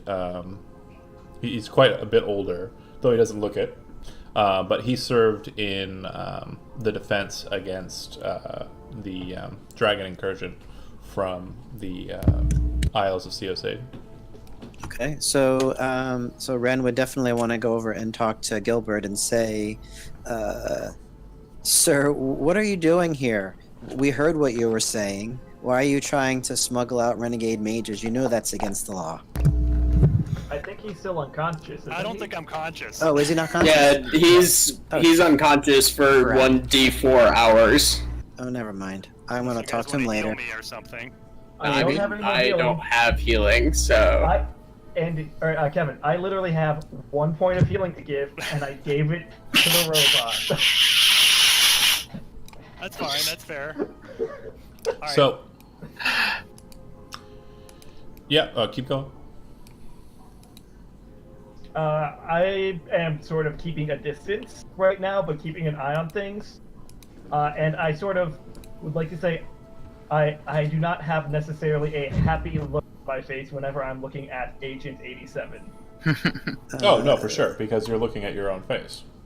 Well, I would also not like only to that, point but out- my character has a bit of a predisposition against Undaunted. Hmm. I do not like. Oh, this is gonna work out so well. It's a good I part. would like to place my owl familiar somewhere between like the dwarf and the actual girl and like that exit. You know what I mean? So she like if they try to fucking run, like owl familiar knows to follow them because I don't know them and I don't like that I don't know them and I want to know them and I'm gonna know them by having my owl spy on them for a night. Got it. John, could you clarify how Renn exactly knows Yenlorin? Is he also like an officer in some way? Yenlorin is a freelance licensed magic user that appears to be tied to the conglomerate. You haven't gotten much information on him regarding like your own personal investigations. You haven't done too much on it because he's only just been introduced to you, and he wasn't the subject of your investigation. He's seems- probably more familiar with Agent 87, who's a conglomerate enforcer, right? That's how you two were tied together. Yeah, it seems like from what you've gathered, Yenlorin aspires to be a higher ranking individual in the conglomerate. So he's doing the freelance work. Thank you. So then Renn would say to 87, why don't we take these two, the nobleman and Gilbert, back into custody for further questioning? That was my thought exactly. Let us proceed. And before that, I repositioned them. I made sure to reposition the mask and go walk towards Saer. And do I sense kind of like the hostility as I approach? Do I? Yes, you do. Um, It's very clearly on my face. How's your perception, Tim? Character sheet is somewhere. Also, I have 0 charisma, guys. I am trained in perception, and I have a 16 wisdom for going up basic stuff. Just to add, as you approach, you hear the clicking sound of something coming from the door underneath the cloak. What sound? So when I notice the hostility, instead of extending a hand, I do sort of a curtsy and say, "I appreciate your help, and if you have any questions, feel free to ask after me at the local guard station." And then I approach the dwarf, Master Brox'gar. I thank you for your help in apprehending this renegade. It was much appreciated. And I curtsy and then extend my hand. Kind of chuckle, shake your hand. Anytime. If you will excuse us, we must take these prisoners for questioning. Wait a moment. I turn. I have personal matters I need to discuss with that one, and I point to the mage at some point. Which are you pointing at him? Unconscious mage. Got it. Cigar. Bad guy. If you have questions for him, you can inquire after him at the guard station once they are done questioning him themselves. I will. And then I turn to Yenlorin and Renn. It's like, are you gentlemen ready? I Yes. follow where you lead, comrade. And is it possible to ride the horse while having both of the people on the back, or do I have to choose walking and them on the back of the horse? So it's a war horse. So yeah, you could ride it and have two bodies on it as well. Yeah. Alright, so I saddle up with them on the rump, like, tied up and whatnot and secured, and start, just at a slow pace, so that Yenlorin and Renn can keep pace with me. Yeah. The gnome's actually small enough you can fit it in between like the saddle horn and the back of the neck of the horse, and it sit on his front shoulders. Oh, and then perfect. The rump would carry the human. So you guys ride off. Quickly, I look down at Joe's character, the little dwarf, and I'm just like, Dwarf man, you have helped me. If you wish, you can have a place to stay. Oh, I love that. Thank you so Come, much. let us go to my home. And I just do start walking want back. to leave the owl familiar to follow them all night Yeah, I know. and report back to me in the morning. So it's I gotcha. up to you which one the owl chooses to follow, but Oh, I no, do want the owl to follow them. Handle. And if they happen to go to the same place, cool. So I'm Yep. thank you. Perfect. I do not notice the owl. Actually, the two of you can go ahead and make perception checks. Perception. I wouldn't. I'm not paying attention at all. Okay. I'm slightly steamed still from the fight and also the Omnic with my, or not the Omnic, the Undaunted with my face on it. I'm just sort of like, Yep. It's subtle, and it's probably missed by most, but after a fashion, you see the owl kind of fly off of the horse and move away before you guys separate. And then, not too much later, you actually see that the owl is actually tailing you and Saer back to the alchemist's location. Point it out to Saer. It seems like that weird owl's falling. Weird owl. That was great. That's pretty good. yeah. I just sort of like turn around and stare directly at wherever the owl is, and just like, Okay. let it follow. By this time, You it's, want me to shoot it? I can shoot it. discharging a firearm isn't typically. There are Okay. civilians around. Do not discharge your weapon. Let's get. You can just need something to eat. You guys head back to the alchemist shop, and then the three of you, with your charge, head back to the Magier's Tower, or the City Watch, or... I would think that, from my understanding, it would go to the City Watch first, and at least for Gilbert, we'd definitely be dropping him off there, and then, and I would leave. Would it Do be you more? want one of us to stay with Gilbert and the City Watch and wait for him to wake up? Well, I would say since Renn is with the Yellow Caps, I would instruct Renn to, and if he wants to help lead in the investigation of Gilbert, stay with him, and then me and Zach would then take Isagar to the Major's Tower, since he was a renegade mage. That's fine. John, is there any way that I could like quietly talk to some people in the City Watch to look out if anyone is trying to like use their influence to get Gilbert out? So when you arrive at the precinct, yeah, that's certainly something you could start looking into. And just to be sure I understand it, if I have it right, Renn is going to be taking Gilbert, and basically, well, you guys are going to take him to the precinct and leave Gilbert and Renn there, and then continue on your way to the Magier's Tower. Correct. You got it, buddy. With So Isagar. people at the City Watch would understand that Renn was dispatched to work with Agent 87 on this mission, right? So your connections in the Watch afford you a certain amount of freedoms. You basically operate with all benefits that a normal watchman would have, an investigator would have even, except that you don't answer to them. You work on your own time. In fact, you haven't actually been paid for the job you technically just completed, and you know that you'd have to speak to Brazig, to the Magier, to accrue that coin. Okay. and since everything went according to plan, and the renegade mage was detained, the preferable of the two options, you know that you're owed 100 gold.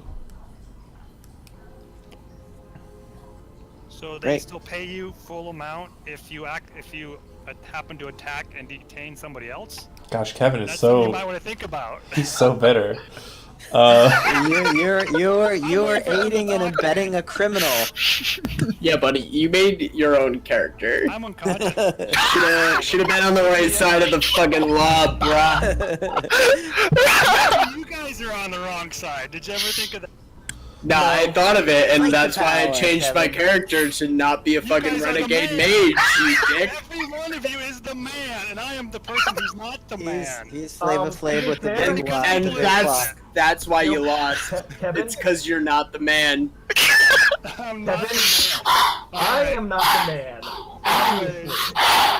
I can't wait for you guys to wake me up and talk to me in real life. This is great.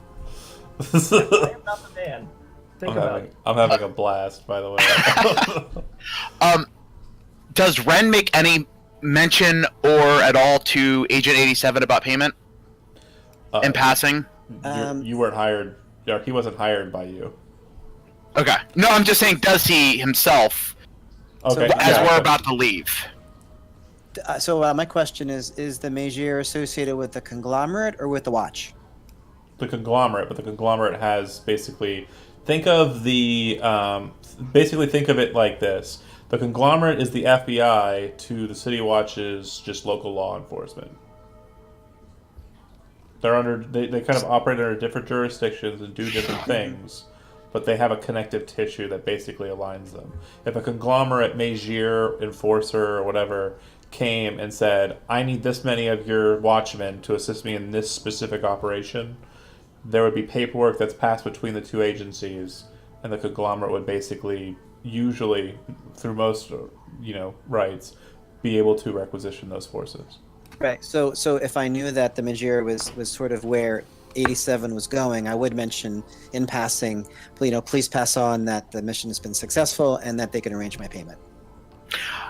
I would gladly do so. I will inform. Is it like a bursar or something that I would instruct? Or Brazik directly. Probably just Brussig directly. Okay. I will inform the Major directly to see you paid promptly. Thank you. Okay, so you guys split up, and we'll go ahead and do it in the order of secession, starting with Joe and Matt. You arrive at the alchemist shop. Yes. Yeah, and Matt opens up the door with... I'm sorry, Matt. Matt doesn't... He's not in the game. Saer opens up the door with her key. So how long have you lived here in Spellmont? Wait, what was the question that you just asked? I couldn't get it. How long have you lived here in Spellmont? I have lived here for quite some time. I do my best to avoid the damn place. Every time I come here, some crazy shit's going on. You Never. apparently do not go to the good parts of town, though. I just can't trust these mages. They're bringing inanimate creatures to life. They're doing all kinds of unholy shit. Unholy shit? Possibly. Right now they pay well. They do not intrude on my families. They do not seem to break law. Seems fine to me. I do appreciate the roof. I don't mean any disrespect. I just don't like the damn spellcasters. When you first enter into the place, you notice that the shop that you've entered into doesn't appear to be just a chemist shop. There does appear to be a number of swords, weaponry, suits of armor, very finely crafted equipment here. That would immediately catch my eye. Did you make these? No, my husband, he is the one who is making the armor. I see. The room that you're in is dark, but I believe the two of you can see fine, well enough. But there's a light descending down the steps.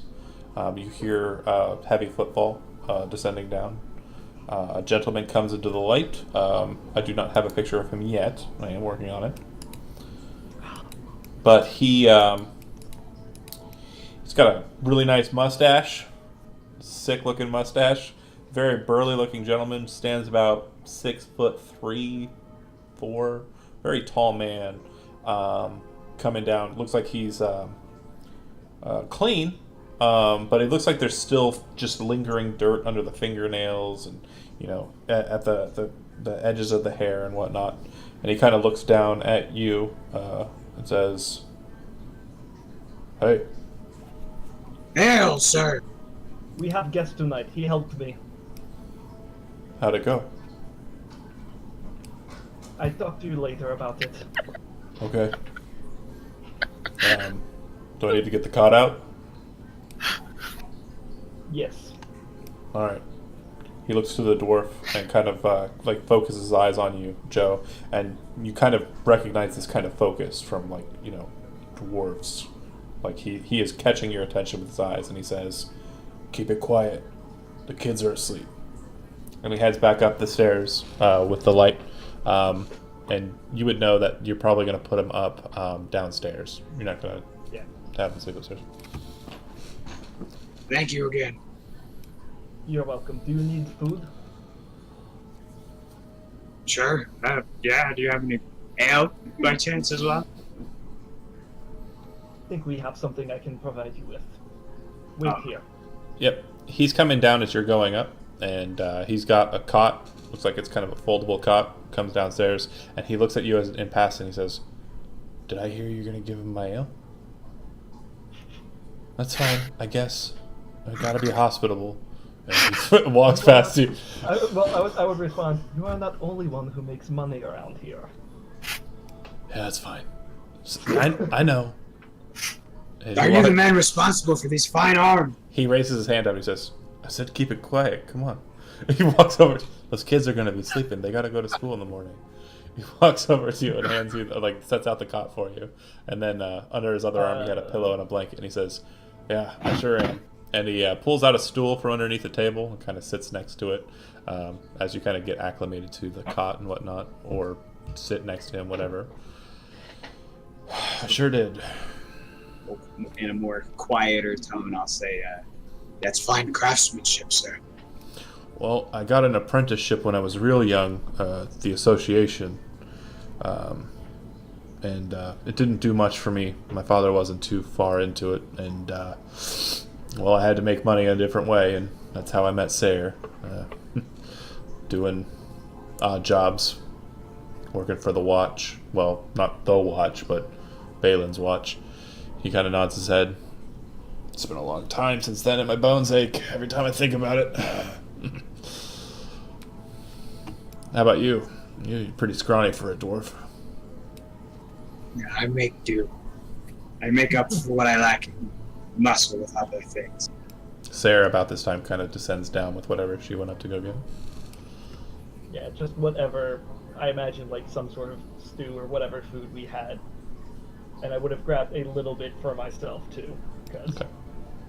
Sir, I myself have been blacksmithing my entire life. I can tell you from the perspective of a Blazehatchet that this is fine craftsmanship. You're a Blazehatchet? Remarkable work. Yes, sir. Yes, my brothers still run the blazing Envoy back in Stormlock. Yeah, Durgadin was a large inspiration for a lot of my hand weapons.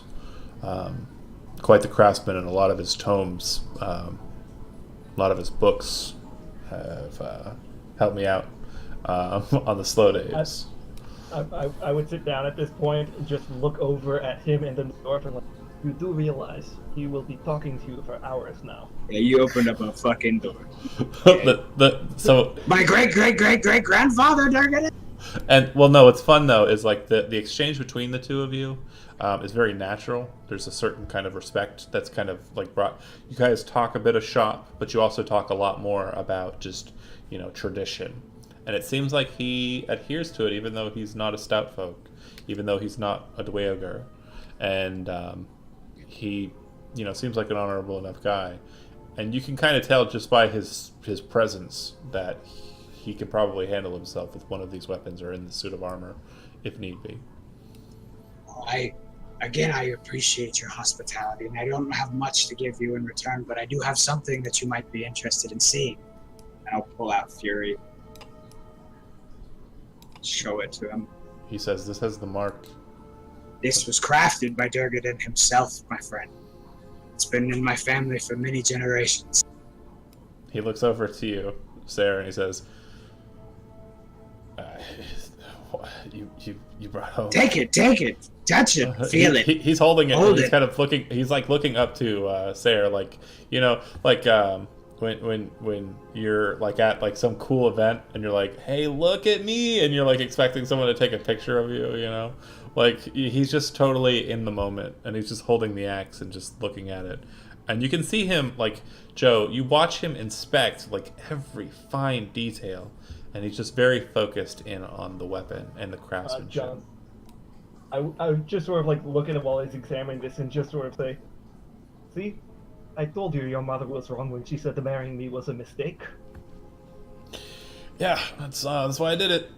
This is why I did it. This is why I married you. I mean, he keeps looking at the axe. Because I figured you'd meet out with a Blazehatchet out in the streets and bring him home for the night. He hands the axe back and he says, hold on a second. And he walks to the back door, opens it, goes through, comes back out with a small wooden barrel, sets it on the table, and a couple of just iron tankards, sets them on the table, and pours what appears to be a very just dark brew. Just by the smell of it, you recognize it as Ale Guzzler. It's a clan of dwarves, and it's pretty tasty. Oh man, it's gonna be a good night. The two of you continue talking until both of you are too tired to do so anymore, and spend the rest of the night kind of up and about doing that. Cutting to the next scene, Renn, you the precinct isn't very hustling and bustling. You've got a steward kind of at the desk, watches you enter in. Another person who helps you kind of carry the gnome in, and kind of moves him towards a cell.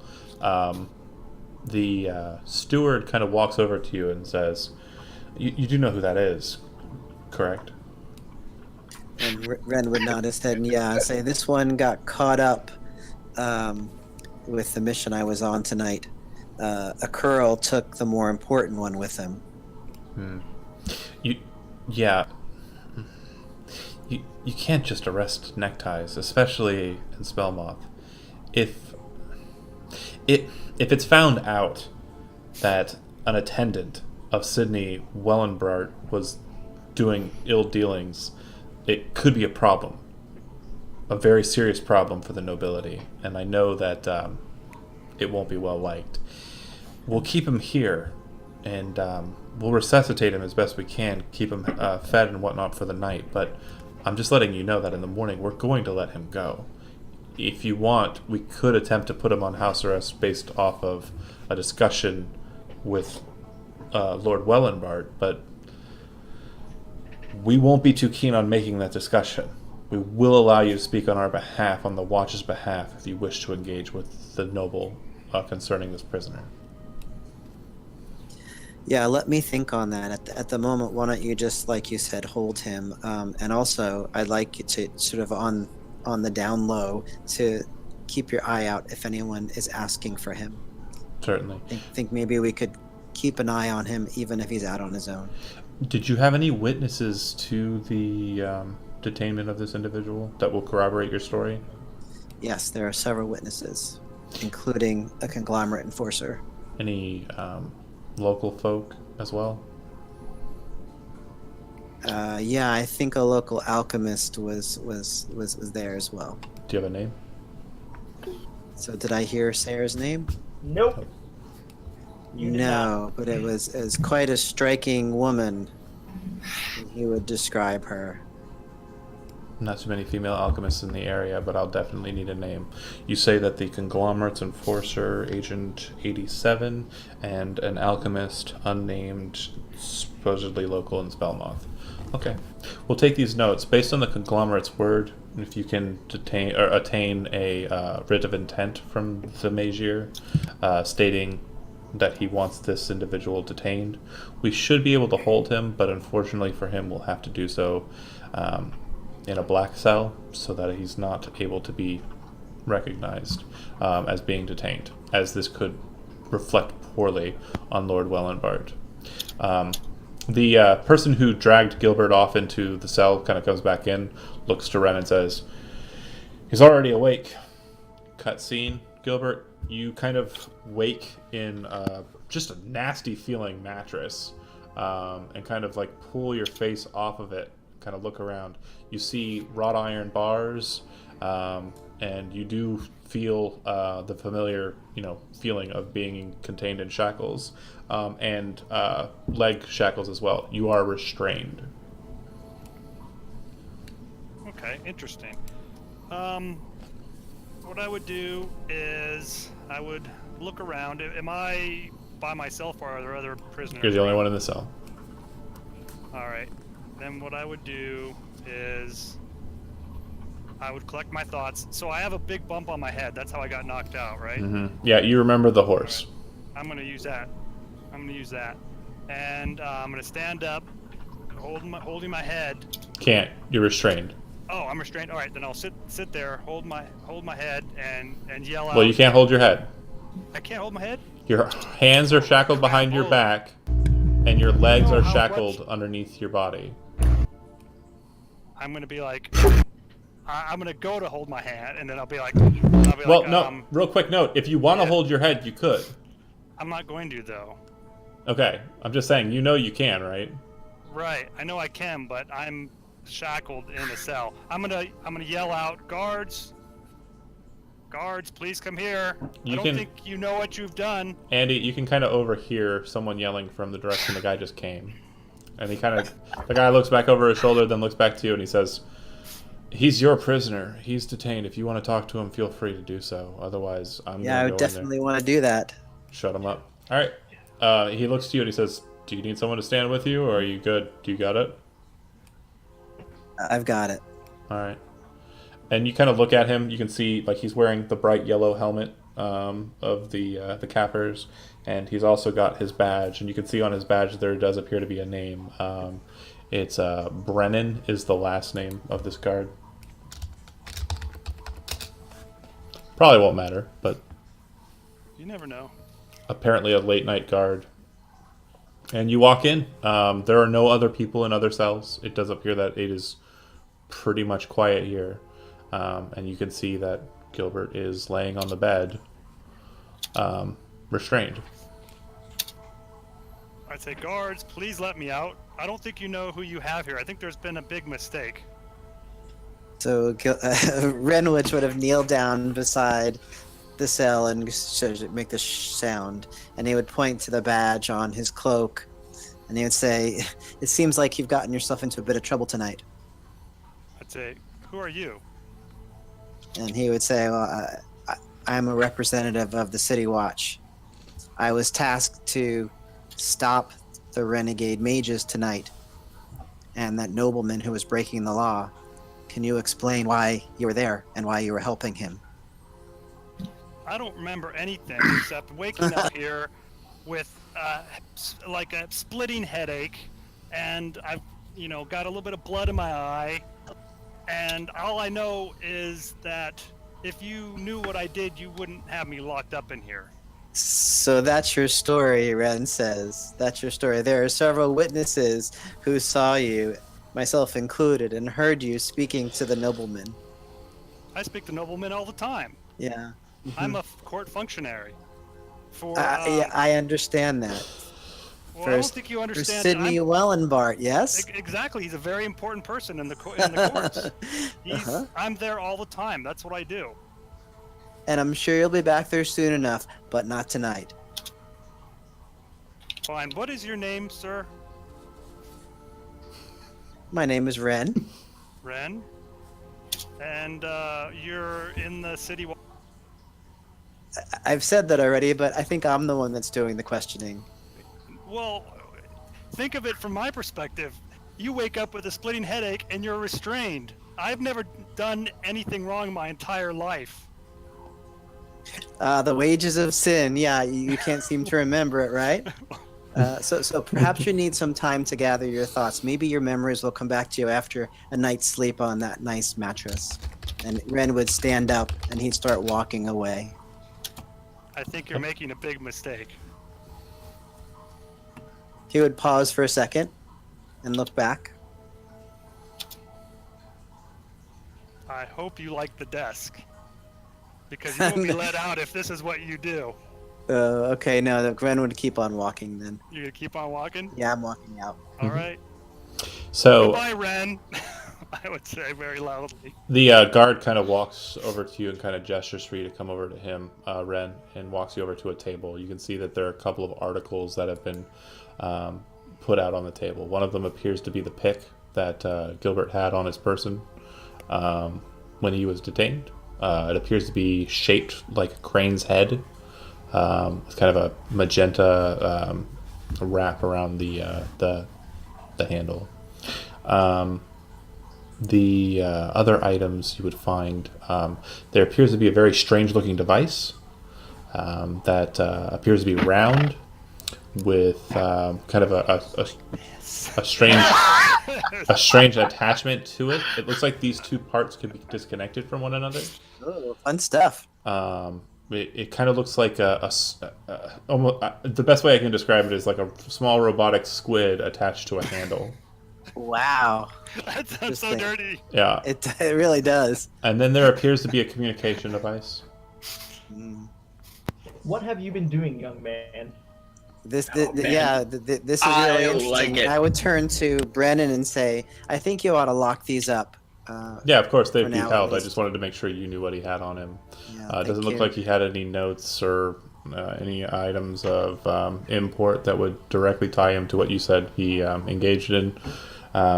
So it'll be based on witness testimony. And as I understand it, Judge Vaticus has been taking a lot more cases out here in Spellmoth as of late. And without direct evidence, it's going to be hard to persuade him that a noble was wrong of anything, or a noble's attendant even. Yeah. Just letting you know it's an uphill battle here. Yeah, I don't expect that any charges will stick, but at the very least, it'll help us keep an eye on him. So I just popped one of my abilities. I know it says that it's for an NPC, but can I get any sense Well, of... no. So just a real quick tip and note for you guys. Regarding your character features, I will tell you when you utilize them. Okay. Yeah. So My question was that I know it says for an NPC, and it this is clearly just not. for NPCs, yes. Okay. Had you gone So- the other direction, had your choices been different, that character feature could have been utilized, but you didn't go talk to Isidore. You spoke to Gilbert. Yeah. Yep. Okay, so you watch him kind of lock up the articles, and you kind of cut scene. We'll go ahead and move to the tower. You guys approach. The tower sits on an island inside of a small kind of lake, man-made lake. There are a number of different pathways that lead up to the tower space that are basically a series of bridges that connect to it. You do see a couple of operatives of the conglomerate kind of moving across the bridges as well, heading to the base of the tower and basically closing out their work, for the day. You enter into the base of the tower. At the base of the tower, you see that what you've seen pretty much every time you've entered in here. There are a number of doors that lead on the outside, but the main focus in the center of the tower is two large staircases that spiral up to the next level along the outside round walls. And just set in between those two staircases, kind of about where they would meet up on the next level, is a large throne. The throne is basically set out in front of a patch of white sand in the floor. Tim, Valette would know this is basically where the Mage here would judge those that are guilty of magic crimes. Mm-hmm. The white sands basically act as kind of an enhancement point for specific spells, clerical in nature, that are usually cast by either legates or enforcers who know the spell Zone of Truth. Okay. You see a legate kind of moving, in the chamber, kind of looks over to you. Agent 87. Looks like you caught the renegade. Yes. Please, Oh, God. please disband your horse for me. we shouldn't be having it walking around in here. Now, is there a place I can just hook it up, or I just gotta do the special thing? It's late. You're pretty sure you're going to be turning it in after this, so you can put it back together tomorrow.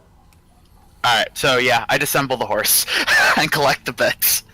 Yenlorin, this is the first time you've seen the horse, this evening, and this is the first time you've seen it basically just in a couple of seconds ripped apart and folded to like a small compact state and kind of put into a bag on Valette's person.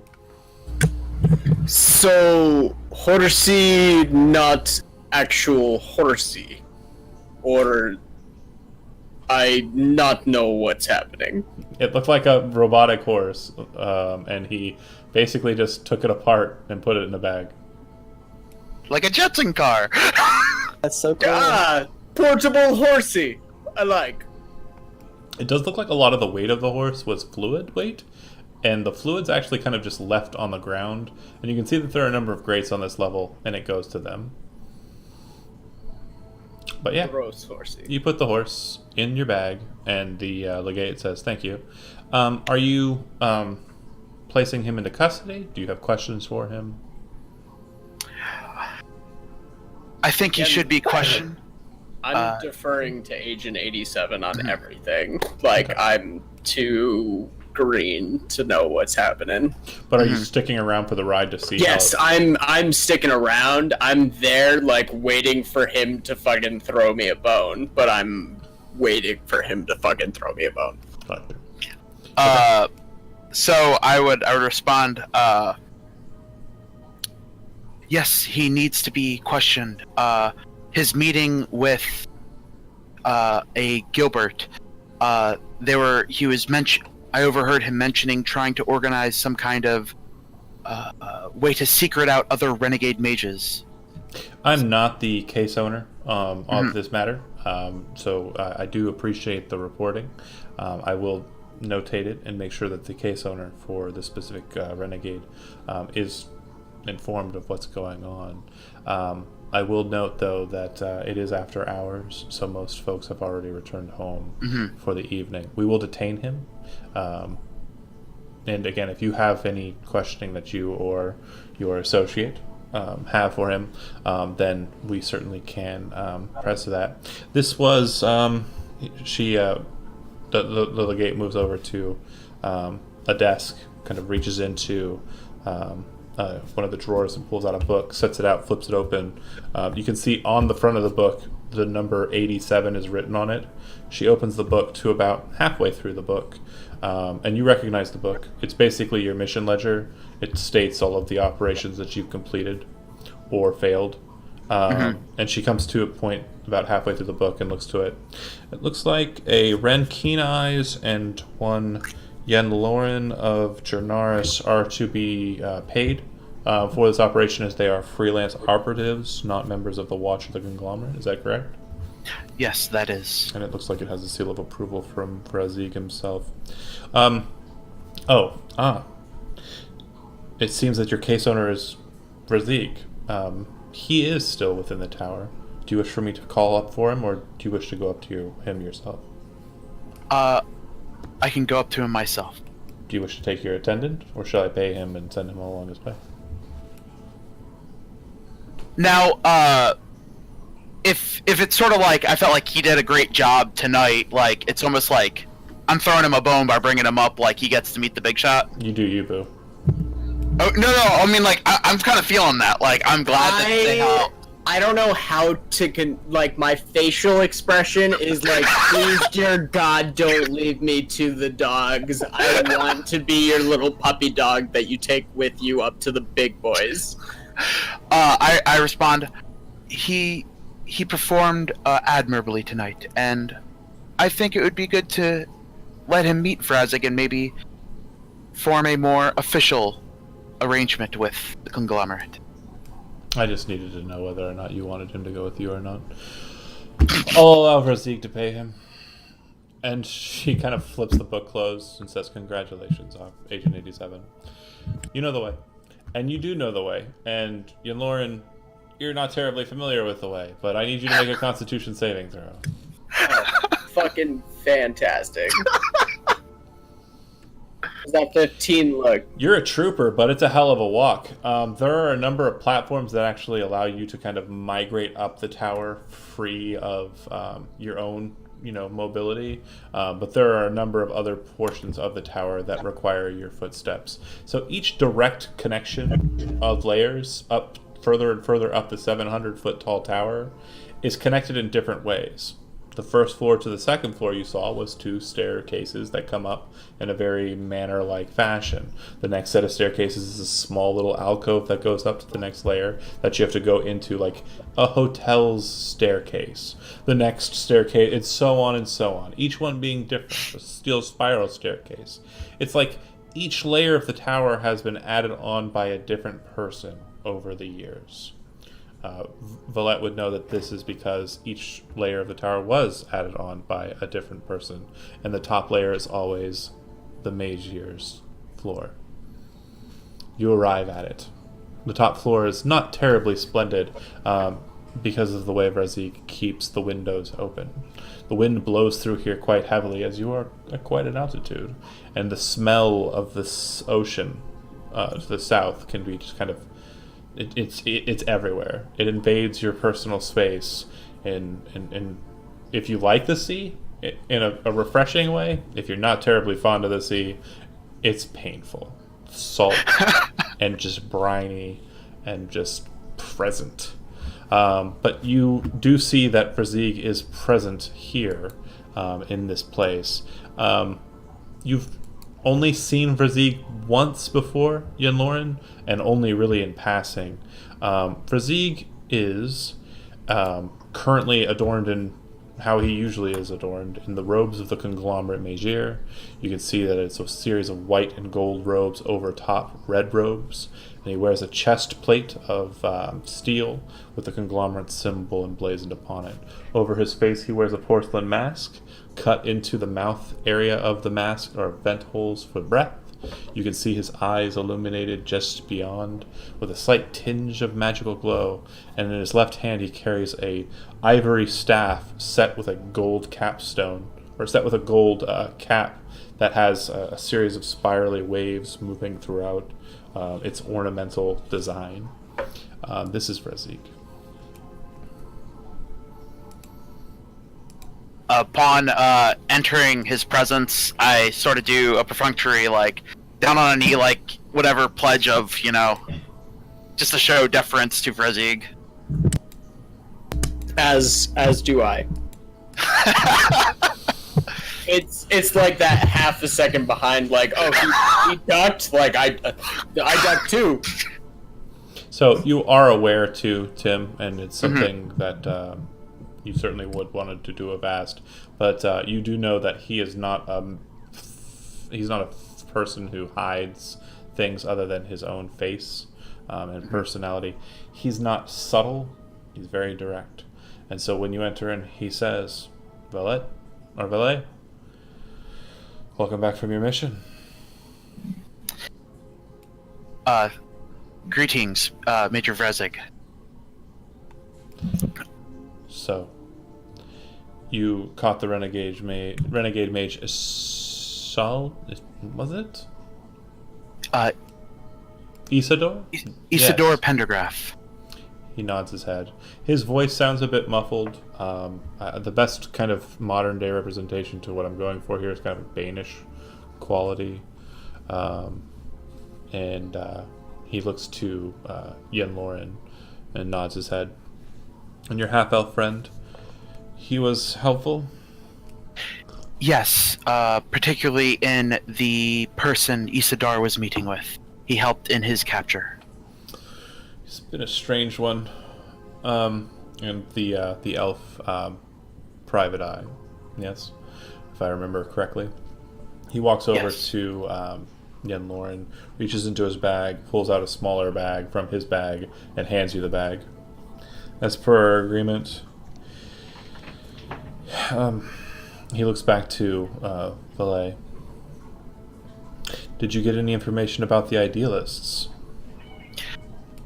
Unfortunately, my cover happened to appear in the park before I had a chance to perform a confrontation.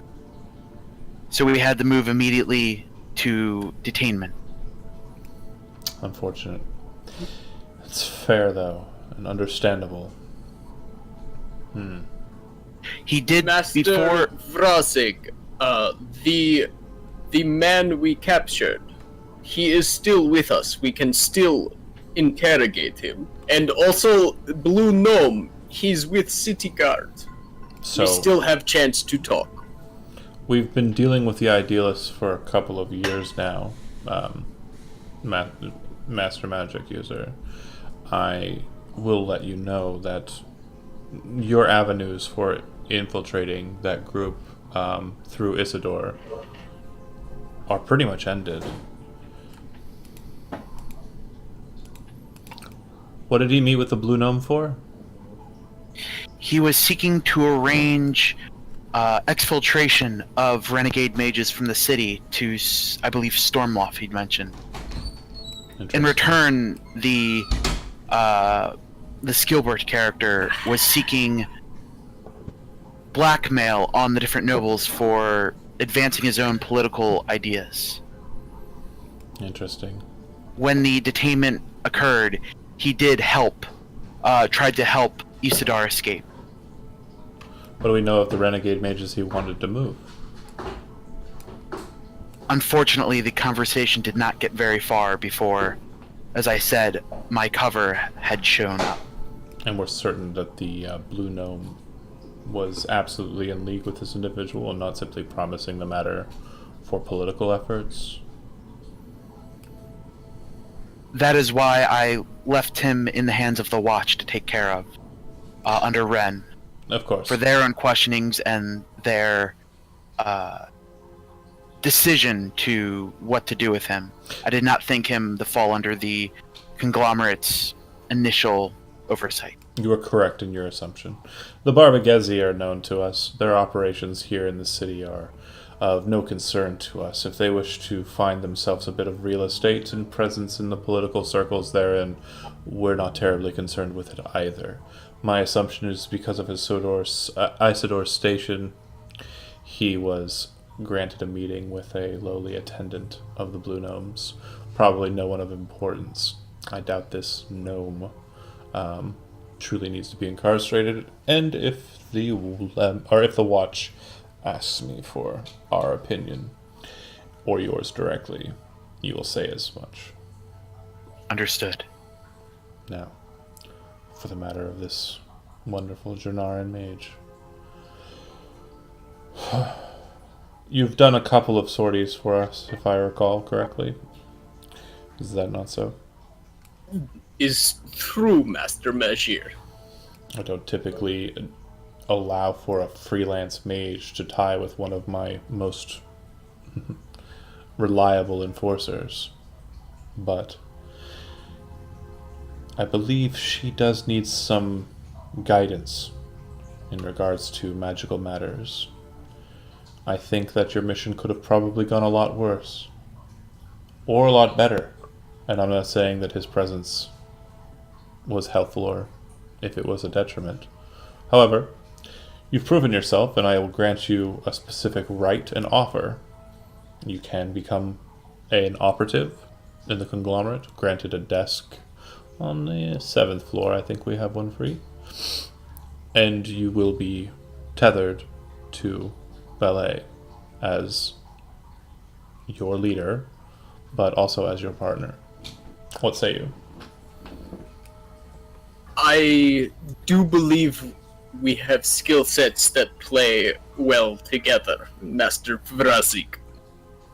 I appreciate the offer, and I do so kindly accept, my friend and comrade. Very good. I will make sure that the paperwork is sent down to the gates in the 1st floor. You should be able to pick up your icon there. You would note that in the tower, most people have been wearing kind of just a small, like, pendant, and Valette, I keep on doing it all over the place.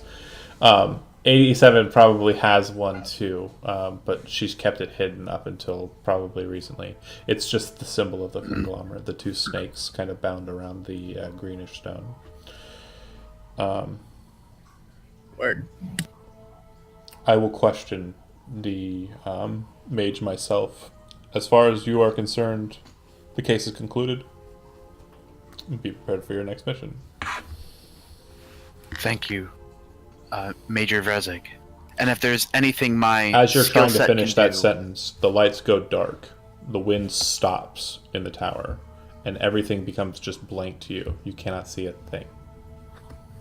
Then you see a small shimmering green light at about chest level appear a ways away from Vrezig.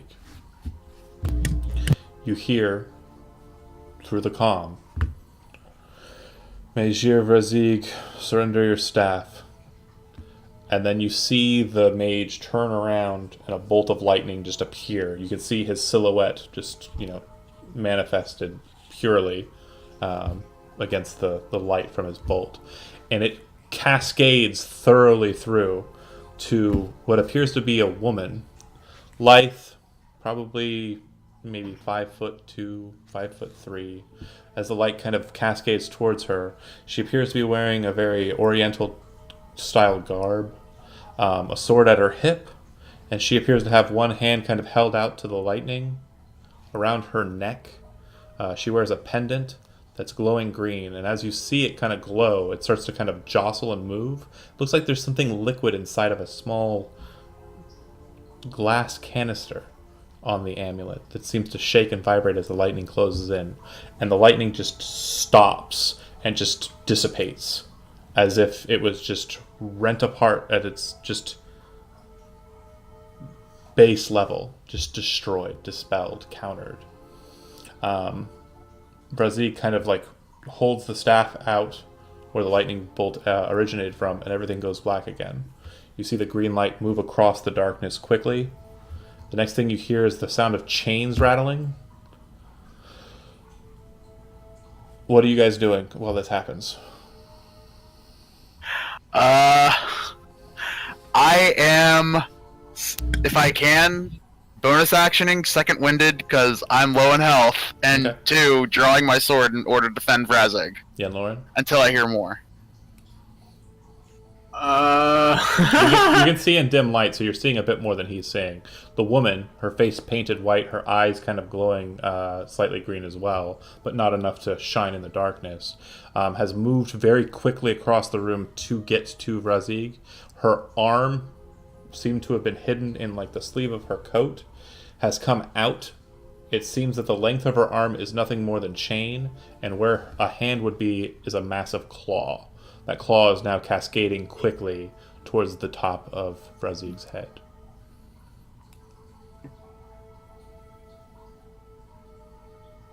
Can I hit her with an Eldritch Blast? Yeah, you cast the spell and you see the Fantastic. bolt. Don't worry about rolling it. You Not cast the gonna. spell and you fire it. And you see the bolt fly across the room towards your target. You see the amulet that's on her chest start to vibrate again. The liquid inside kind of reacting to it, and the spell seems to stop and dissipate, as if it was hitting some sort of anti-magic field. The claw, not being stopped by your attempt, slams down on the top of Vrezig's head suddenly. You see him get stunned by the attack. She whips the coil of the chain around his body so that it also goes up and around his shoulders and neck.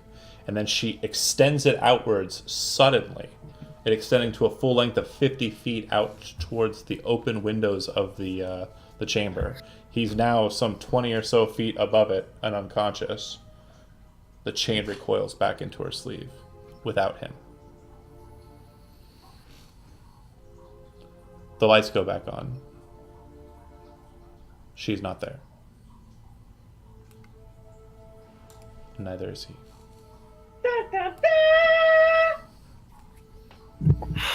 Somewhere in the distance, Gilbert kind of shifts and smiles a little bit.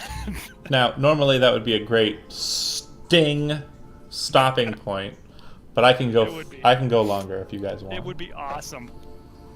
I don't know. I don't mind being released if we want to go back to me. So let's my go God. back and have some more conversation between Joe's character and my husband. Oh, sure. You Yeah. can do that too. No. Everybody loves that. Okay. Better. That's awesome. Okay. So, you guys descend down the tower. You guys go investigate what happened on the end point. Sure enough, you find other conglomerate operatives are also doing likewise, and Brazig is laying dead just at the, base of the tower. Broken. Pretty much destroyed. Personally, I blame the education system. Goddamn white supremacists. At least we got our Valette's in shock. Yeah. It does look like a lot of the conglomerate mages are basically moving to kind of figure out what's happening. A couple of them are trying to cast like arcane eyes and scrying spells and trying to figure out what's going on here. You've seen nothing like this before in your time with the tower. It looks like it's full on board, descent into find out what's going on here. Yeah. I look for the nearest Magister, or Magister would be the second below Vrazek, right? Yeah, a Magister. Yep. And there are a couple of them that are currently in that process. The one that would be directly below him is kind of hard to suss out because there's actually quite a few of them who are present underneath him. I would say somewhere around 10 operatives who are of the Magister status, ready to become Magiers. I just approach all of them and Okay.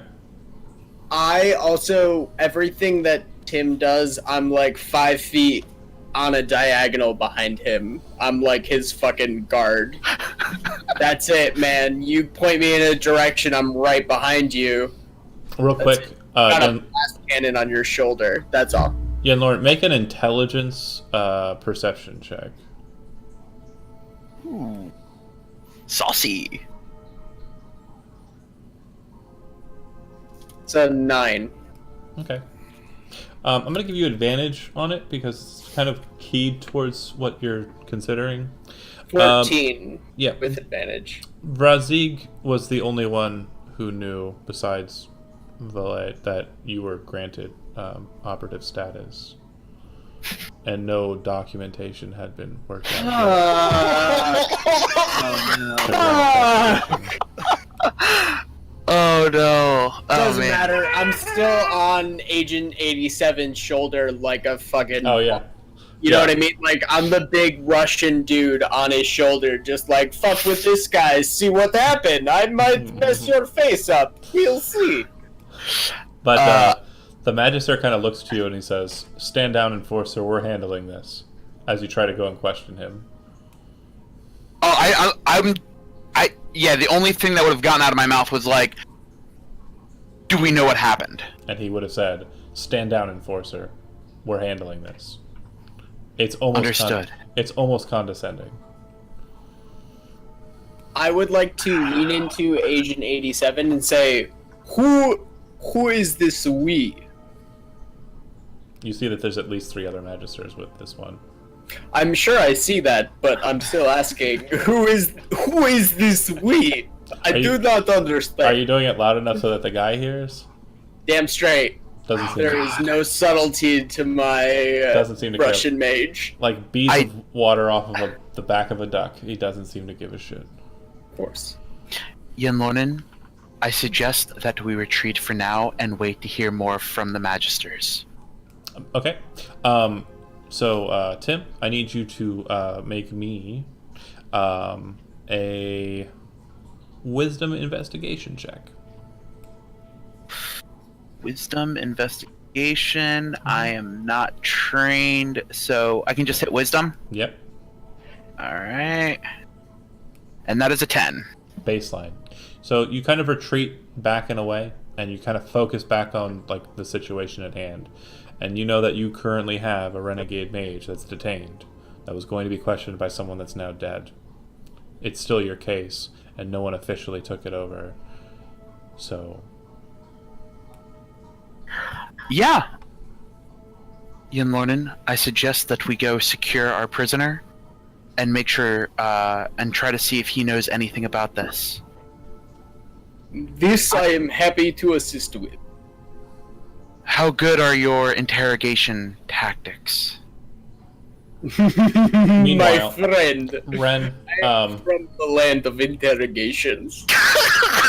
Meanwhile, Renn, I assume after you completed your duties there at the precinct, you would probably have headed for the tower to sign off and get your pay, right? Andy? Oh, I'm sorry. Yeah. Okay. So you start to cross the same bridge that they crossed, and also the same one that he landed outside. You see that there's a very large ruckus, lots of spells going off. You can see arcane eyes are floating around the tower, kind of glowing, and it looks like a large manner of just kerfuffle. You're not sure what's going on. As you start to get closer, an individual raises his hand up to you. You can see that he has the garb of an Eldritch Knight, an enforcer. Raises his hand up and says, "Whoa! No one can pass. Crime scene. Active. Sorry." So Renn would make sure that he could see his badge. Mm-hmm. And that's still the case? Yeah. He kind of says, "I apologize. Yep. Sorry. Can't let you past." What happened? I'm not really sure. Go ahead and do me a favor. And make me a scrutinize check. So how do I do that? So read scrutinize. Just to yourself. I'm sorry. It's okay. It should state that there's an intelligence investigation check that you can make. Yeah.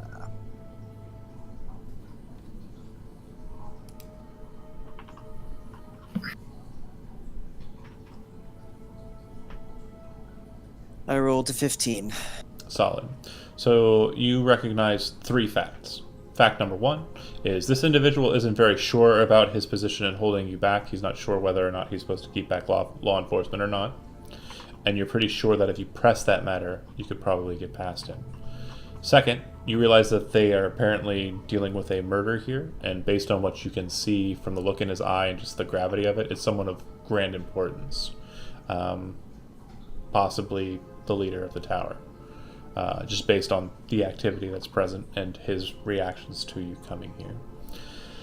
And lastly, you note that this individual happens to be one of the bridge guards, and you can sense that there's a bit of a weight on this guy's shoulder, like he thinks he's guilty of something, possibly letting someone through who shouldn't have been allowed to pass the bridge. So Renn would say, it seems like it's been a really crazy night. I was working with Agent 87 who brought the nobleman in. Is it Isidore? Oh, if you're on an active case and you're just arriving, I can see you through to the tower and make sure that you're not in any way affected by the Magisters. That's fine. Thank you. I'm sure we could all help each other make sense of this. Yes. He says, "Follow me," and walks. It seems like he's kind of in a state of I don't know if you've ever, I mean, you've had a lot of moments in life probably where you kind of just feel like the actions and events are kind of just passing you by, and you kind of enter that state of like torpor, or just ennui, where you're just kind of like you're just following through the motions. This guy, just based off of his just entire attitude, isn't even really focused on what's going on. Okay, so if I notice that, I'd want to pay extra close attention to what's going on to see if I can glean any details. You're pretty sure that the reason why he's got that sense is because he thinks he might be guilty of what's gone on here, or in some way. And you do notice that as you're passing by that it's not very well covered up, but the body of Razig is laying out on the courtyard, slammed into the stones of indentation.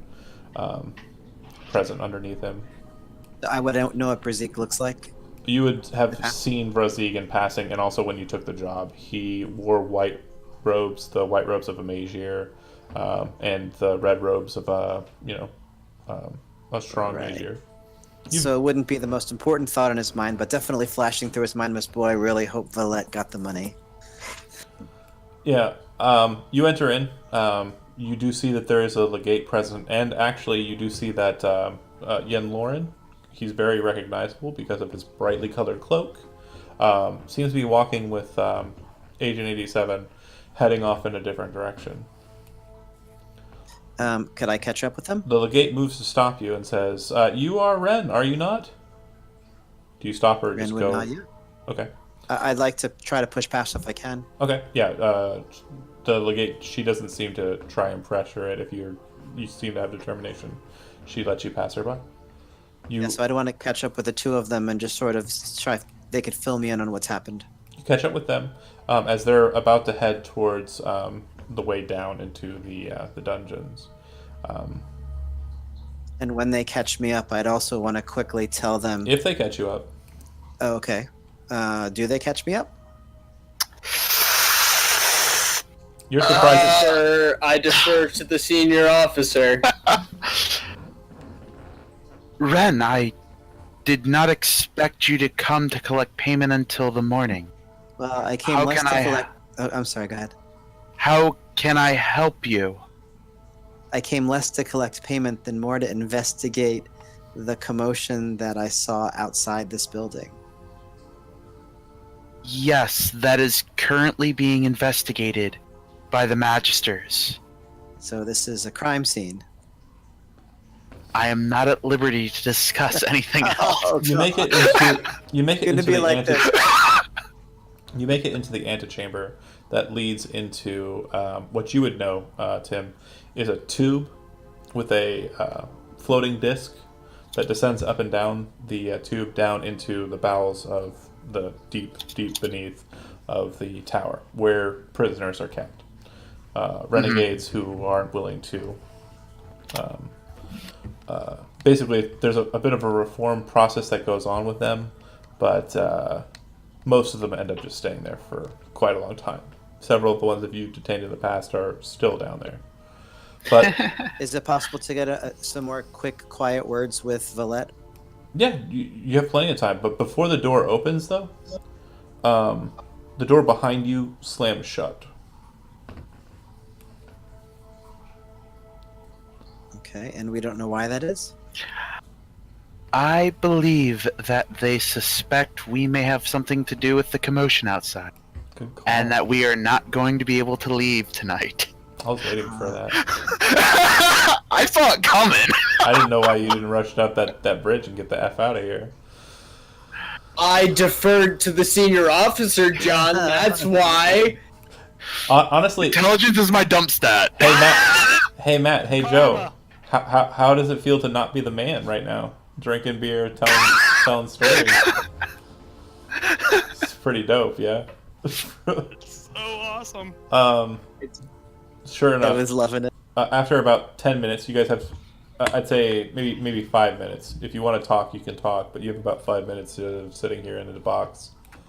Yeah, so in those 5 minutes, Renn would basically explain what happened. He would basically say to 87, listen, I know you're trying to have discretion. This is obviously, it looks bad for us, but I think there's something bigger afoot. I don't know what's going on with Gilbert, but he's clearly hiding something, and I think it perhaps is connected. The matter of Gilbert, as far as the conglomerate was concerned, as the last orders I received, we are washing our hands of the situation, and whatever happens, happens. I But apologize, but that is This all. new man, he bring up good point. If we are involved in deeper conspiracy plot, we need to discuss these matters. And work Please, together. Renn, speak. What other knowledge does this man have?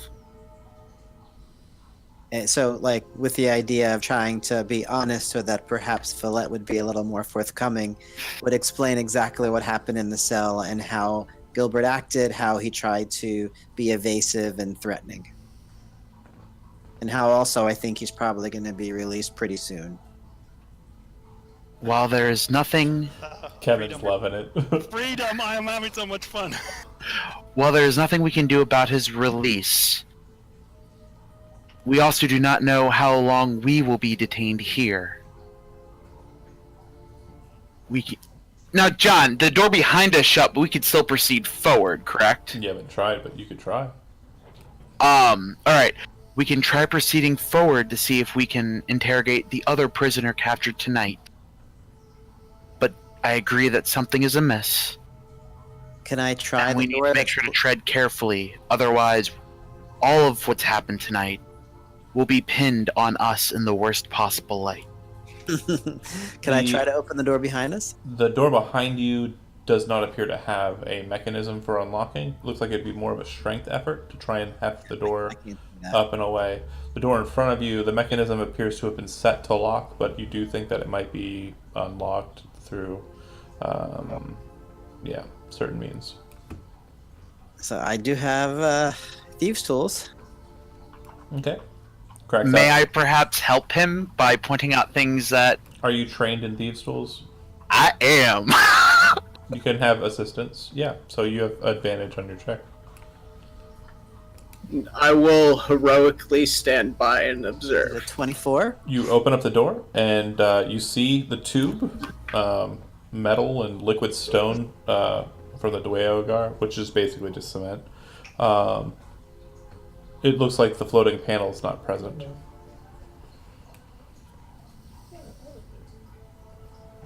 You would know it's a good 300 feet down.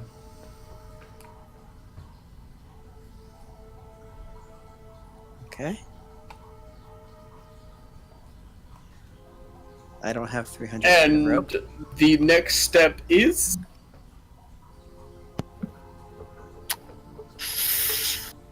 It appears. At about that moment, the door behind you opens, and three individuals enter in. Two enforcers, Tim, that you recognize as being at about your level, competency-wise. One's a half-orc, and one is an elf. And a magister. I salute the Magister. Valette Glean, Yes. Magister. and the freelancer known as Yenlorin. I salute in the same manner, but I am silent. Just like being the good little boy wonder number 2. By right of the laws of the conglomerate, you are detained to quarters. Return to your quarters. Have him accompany you. In the morning, we'll be putting you before the throne, as we feel that you might be in some way affiliated with the ones responsible, or potentially be the ones responsible for the death of Brazig the White. And I sort of respond, I humbly submit, and knowing the truth shall set us free.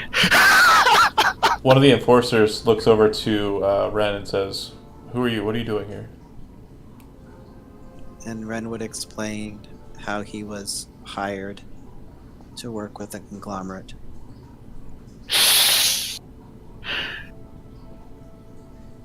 Walks over to the Magister and whispers basically what you told him to him. And the Magister turns and looks to the elf and says,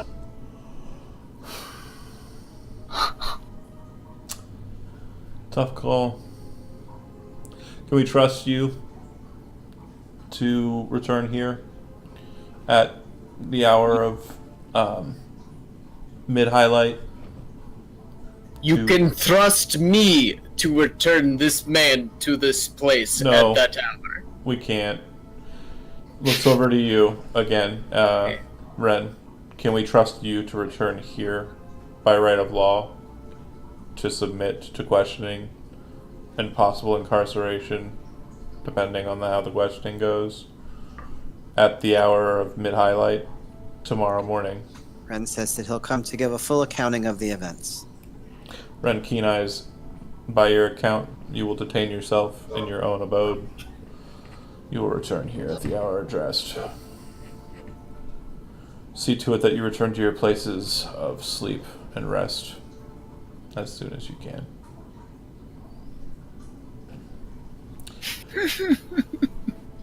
Sun comes up, shines annoyingly in Gilbert's eyes. Stop. Right in Him out? No, you're still in your cell. Oh, son of a bitch. In the middle of the night, though. By the man. In the middle of the night, though, you would have felt restrained, like you were in restraints, and they don't loosen them. Do you do anything about that? You know what? I am very consistent. It's gonna be like I cannot get out of these restraints because I'm locked in them. Because I'm just a normal person. That's fine. I hate it, but it's true. The sleep is a bit annoying then. Yeah, it It's would be not. really hard. It's sure. not the best sleep, moving around with shackles on your arms. No, that would suck. But you do Looking wake up, forward to getting out. the sun in your face, Yeah. and you hear a voice on the other side of the bars. Is it, wait a minute, I know who this is.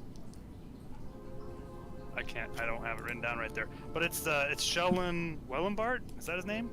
No, it's not He came Sydney. here to save me? Sydney, yeah, Sydney Wellenbart. No, He's it's come not. here to save me, right? Nope, I knew it wasn't that, but that would be the best case scenario. it would indeed. What would be nice is if Renn showed up. That'd be kind of cool too. You see, it being first light, that it is in actuality a familiar looking enough fellow. Bright jade armor, green eyes set underneath the shadow of the helmet that sets on his head. Oh shit. He looks to you from his horned helm and his masterfully crafted jade armor, and he says, "You are to be tried today. Is that the case, young Kirgozler?" What would it be? What would be the correct thing to address him as? Would it be Your Honor or your masterfulness? Your honor or Margrave? Oh, I would definitely call him Your Honor. I would say, Your Honor, this is preposterous. I have done nothing wrong. I met with somebody because I said they Make a wanted to wisdom meet saving with me. throw. Oh shit. That's not a good thing usually, unless. Or he you just can wants- willingly allow the spell to succeed. I think I'm going to willingly allow it to succeed. You feel someone tapping into your brain. Yeah, I'm Feels gonna like assume they're that kind he's of using detecting something your to make thoughts. Sure I'm not yelling. Yeah, all right, so he wants to make sure I'm not like lying or anything. Yeah. He looks over to a tired Brennan, Officer Brennan, and says, "Release the gnome. All charges are dropped. I don't care what the conglomerate says. Not like he's going to be saying much if the reports from last night are true. Have a good day, young Kirgozler. Say hi to your... Thank you, Your Honor. Say hi to your master for me." Say hi to your mom for me. Oh, yes, good one. The individual So, this is awesome. that came and basically rescued... Can everybody see that? No? Let's see. Hold on. No. Oh yeah. No. That's awesome. I can see it. Wait. There we go. Atticus. Yeah. There he is. Yep. Yeah. He's the Margrave. Oh, the wow. bloody judge. He's the bloody judge, as he's known. He's pretty. So if he did not like me, he could have just killed me. He sends you off? Sweet. Where do you go right after being released? Well, I like to lay low. So what I would do would probably be, I would probably would I notice that there's some sort of kerfuffle in the streets or anything going on? Otherwise, I would just head back home and No. rest. The precinct is a ways away from the tower, not like directly upon it. It's a bit of a walk, so you're not really paying attention to much. You're trying to get to where you're going. If you do keep an ear to the ground, though, you might overhear something, but for the most part, not so much. Well, I would probably head home then and get freshened up, and then I'm imagining I'm not going to miss a frickin' day at work for this. Yep, and because I would get changed and go to work. Because I'm a nice dungeon master, I will say that you did collect your items. Yes, I would but like you to did do notice, too, while you were sleeping, that there was something in your pocket that kept kind of irritating you while you were rolling around and trying to move, and you kind of reach into your pocket and pull out this green stone. Polished. Perfect. And if you'd like, you can make an intelligence arcana check. I would like to do that. So let's see. It's Not the best. You still don't know. You're probably going to have to ask somebody about it. It feels important. Yep. I know. I was thinking about that too, but I will do that in the future. But that's what I would do: go back to my place, clean up, and then go to work because everything needs to appear normal. I was falsely, imprisoned and stuff. It's just bullshit. But Yep. that's what happens to blue people sometimes. Yeah. You head off. Bullshit. not easy being blue. It's not. Brox, you kind of wake up to the sound of like gasps and then laughter. And Oh, also, John, just to say, I forgot to mention this, but I would have introduced myself and at least my husband to Brox. oh no, yeah, sure. Like, I figured Brox and I introduced each other, but I would have mentioned, It didn't in come case up. he's wondering, it's Yak, or I said it was Yak. Yeah, it didn't come up naturally, but yeah, it would have come up. Yeah. Just so that he... You're able to kind of spy during your sleep that there are two smaller humans, a female and a male, that kind of are looking at you while you're sleeping. The initial gasp of seeing that there's someone sleeping in the downstairs, and then laughing as they kind of look you over. You do hear one of them say, "He's such a scrawny dwarf," and they kind of gather up their stuff. And who would send them off to their school? Would it be you or would it be him? My guess is we'd probably, trade off depending on what happened today before. Well- Probably he would be today, just Yeah, you had a busy night. late. He sends them off and then kind of closes and locks the door and then walks to the back door, enters into the back chamber, and you start to hear the very familiar sounds of bellows, forge being lit to full heat, and then the hammering sound of steel being shaped.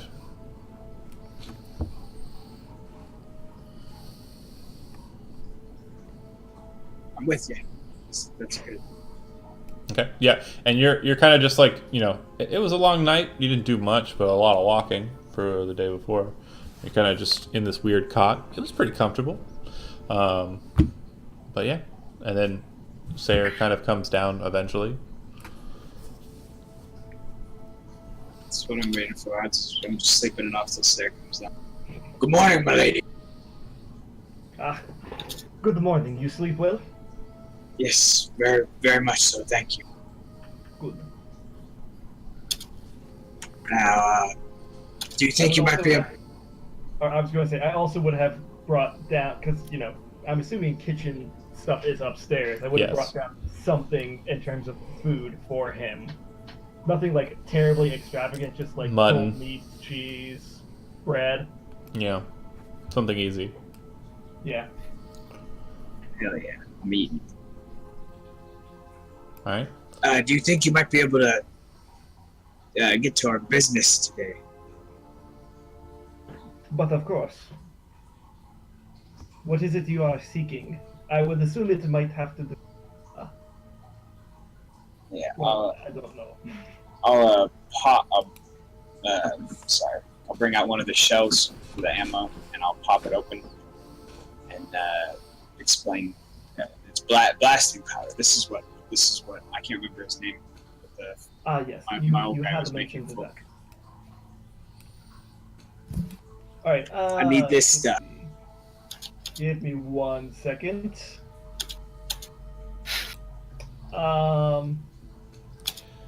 Make a intelligence, and then you're trained in alchemy tools, right? Yeah. Yeah, intelligence proficiency. Intelligence proficiency.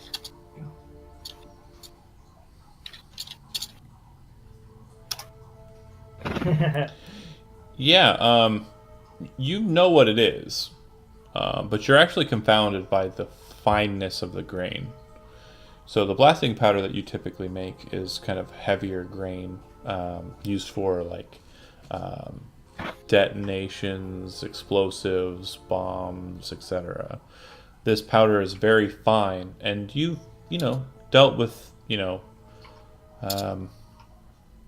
it's never been this fine. Like the technique used here is definitely something that you're not sure you could replicate.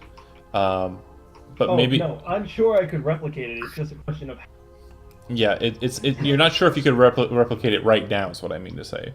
That's fair. You're pretty sure that if you were given some time, you could definitely get something done here.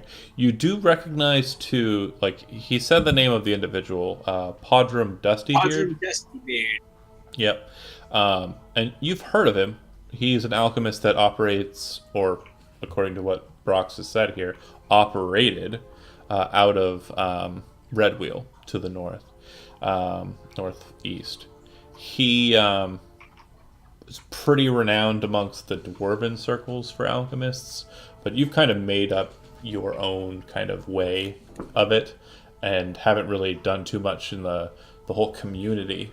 You do have some attachments to the guild of alchemists, but you're paying your guild dues and doing that just to remain operational, not really so much for the community of it. Your husband has asked you to be more communal and enter the community a bit more, but as we know, you're a bit more cloistered. Yeah, well, compared to him. I wouldn't say necessarily cloistered, just definitive about who I trust. Absolutely right. But yeah, Jack's off to working. He does a bit of just honestly, the money he makes right now, as of late, has been kind of not as good because the only jobs he's actively getting are from carpenters who are wanting a lot of nails put out. So he spends a lot of hours in the morning, afternoon, while the kids are gone, just banging out nails and selling them. Right. I do not have anything quite as fine as this right now.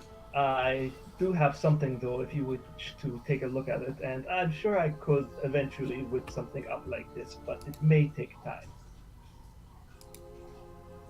Very well. I appreciate your effort. I am familiar with what Podrum used ingredients-wise. I'll rattle those ingredients off. I'm just not sure in what his process was in coming out to such a fine product. Well, if one person figured out the process, then another one can figure it out also. Good That's mentality. Well, I'm a go-getter. Well, if you need some time, that's fine. I've got nothing really going on. Maybe I could help your husband out in the forest for the day. I'm sure he would appreciate it.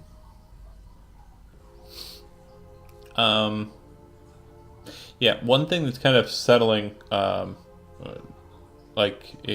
you got a pretty good camaraderie with him, Joe. You feel like when you go back there, when you do, he very quickly kind of, lets you into the situation.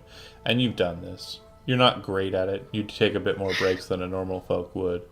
But he finds you very helpful as you're banging out nails. It's honestly, at first you're kind of like, what are you doing? Like, this is lame.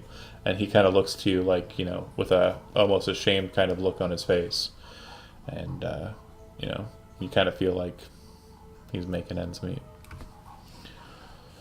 Let me help you step your game up, son. Those nails are looking real good. Meanwhile, Saer, what are your plans for the day? Well, one of the things, obviously, eventually I would get to trying to at least work on the process. Main thing on my mind, though, is the Undaunted had said that they would be at the tower, and to go and meet him there if I wanted to speak to the prisoner. So that's my plan. That's what I figured. All right. So you head that way, Yes. letting them know that you're heading out for the day. Yeah. Jack kind of gives you like a concerned look, but then when you kind of look back, I would have filled him in, like, the night before as to pillow what talk. his plans are. He should know what's happening. Right, pillow talk. And he would have, basically, as you're leaving, he kind of gives you a concerned look, but when you look back at him with, like, a confident look, he kind of... And you head on that way. Meanwhile, Renn, it's close to the hour that you're appointed to be back at the location. You didn't sleep much. You don't sleep. You're an elf.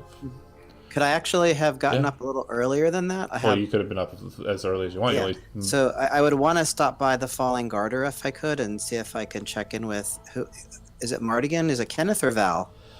So Val is the leader of them, and Kenneth. Okay. Kenneth is the barkeep there. I know I've mentioned it as one, and I did it twice. I initially had said it was Kenneth, but Kenneth is the barkeep there. Val is the leader of the Mardigan family. But neither of them are there because it's closed because it's the morning. So, I just assumed that because it's their kind of front that they would kind of always be there. It's not a CVS. Crap. Okay. This is 7-Eleven. Would I know where to find them? I have that eye to the ground feature. You could spend some time trying to seek them out. You're pretty sure that the easiest person to find would be Tybalt. And who is he? Tybalt is one of the contacts that you have. He's just one of the Mardigans that you know. Yeah, let's do that. Okay. Go ahead and... No roll necessary. You find him sitting kind of, at the mouth of an alleyway, just up Oak Street, not too far from where the Magier's Tower is, kind of in its shadow. And he appears to be there with a couple of other individuals smoking cigarettes, just hanging out. He looks over to you, gives you a... So Renn would sort of come up and say, you must have heard the commotion last night at the tower. Yeah, I heard about it. We were drinking one on, getting pretty excited. At the end of the 6th day, we're thinking about heading up to the arena, checking out. There's a show there. Might be interested in it. You've heard of Zelbor, right? I have. Who hasn't? Yeah, he's performing up that way. Oh wow, that's quite a treat. Should be really interesting. But what can I help you with? Why are you walking? Well, it seems as if I might be caught up in a bit of trouble. Oh. It seems like there is some sort of crime that happened, and I wanted to know if you folks with your ears to the ground might know a little bit about what exactly is going on, or if there are any rumblings about strange figures coming and going in town. Now, isn't that something, gents? He looks to his friends. This fellow here, wearing that yellow cap, walking around, boasting that he's on the right side of the law, coming to me for help because he's in trouble with himself? All right. Well, Renn, listen. What we know about what happened last night, based on what we've been able to ferret out, is that you're in some deep shit. The town crier in a couple hours is going to be singing out an elf, a can, and some other bloke killed the Magier in his sleep. Threw him out his town tower. Is that so? That's what they say, but what do you know? That's all we know. We haven't done much in the investigatorial matters, and not many of us are keen on crossing the bridges, if you get my meaning. Sure. Are you asking for a favor for us to start trying to figure it out? That would be appreciated, and you know that I would return it. Oh yeah, you remember the last time you owed us a favor. You do remember the last time you owed them a favor. In fact, it was probably one of the last times you were actually a member of the City Watch. Well, a ways. You kind of canceled out shortly thereafter, but they basically wanted you to make sure that someone who was on the take, that they knew was on the take and you didn't know was on the take, but then you found out was on the take from a different group, was brought out to the light. Right. So we might need some birds freed from their cages. We might need some slugs thrown into some cages. We'll let you know. But yeah, we'll go take a look. Come on, boys. Tosses a cigarette, so do the other guys, and they just start walking on West down the Side street. Story style, yeah. You see them walk over to, an automatic carriage. Get in. Less of a Start walk, it up. more of a skip and a snap. Yep. They get When you're a jet. they get in the auto carriage and they drive off. Okay, that could be promising. And then I guess it's probably close to the time that I would need to be there, or is there enough time that I'd be able to check back with them? No, yeah, definitely not enough time for that. This would have been like early morning, 3 to 4 a.m. You're pretty sure they're not going to be able to get too much legwork done that late. You'll probably meet up with them tomorrow night, if you're able. Okay. So how about I go back to the City Watch? I'd want to report what happened last night and the false charges against me before I go to the Magiers. So the time you spent kind of seeking out Tybalt and kind of working to get that information out, and then heading over to the precinct, it's probably close to sunrise, and you would see Gilbert being released and actually leaving. Kind of as you approach, but not like so much so that you're like directly there. You could probably try to intercept him if you wanted to. No, I don't really want to. Okay. But yeah, he seems to be free. I don't want to see a smug look on his face. When you enter in, you see that there Smile. are... Benerin is sitting there kind of tired. The steward that was present there is not present there. A new steward has replaced her. He is an older gentleman, kind of sitting there. And then you see a man covered in green jade armor with greenish eyes, horns on his helmet almost completely concealing his face. He kind of looks over to you, and you would recognize him as the Margrave of the Kingdom of Brox'gar, one Adrian Vaticus, known on the streets as the Bloody Judge, renowned for leading to the highest possible sentences against criminals, but surprisingly lenient to nobles. Okay. Would I have filed a report the night before? Yeah. Okay. I would give the appropriate salute to the Margrave. More of a bow. Okay. He nods, just kind of dismissingly. Looks to Benerin and says, so, to be sure, you are aware that this individual if brought here in the future, it should be brought to my attention. Correct? The guard nods his head. Good. I will be on my way. And turns towards the door to head out, walking past you. Oh, Christ. I'm going to stop him. Okay. And I'm going to say, Your Grace. He turns and looks at you. Yes? I'm not sure if you're aware, but there's been an incident at the Mid-Years Tower. I'm well aware of the incident. And I and some of my associates who worked on the side of the law are being charged with a crime unfairly. Are you asking me to act as your barrister?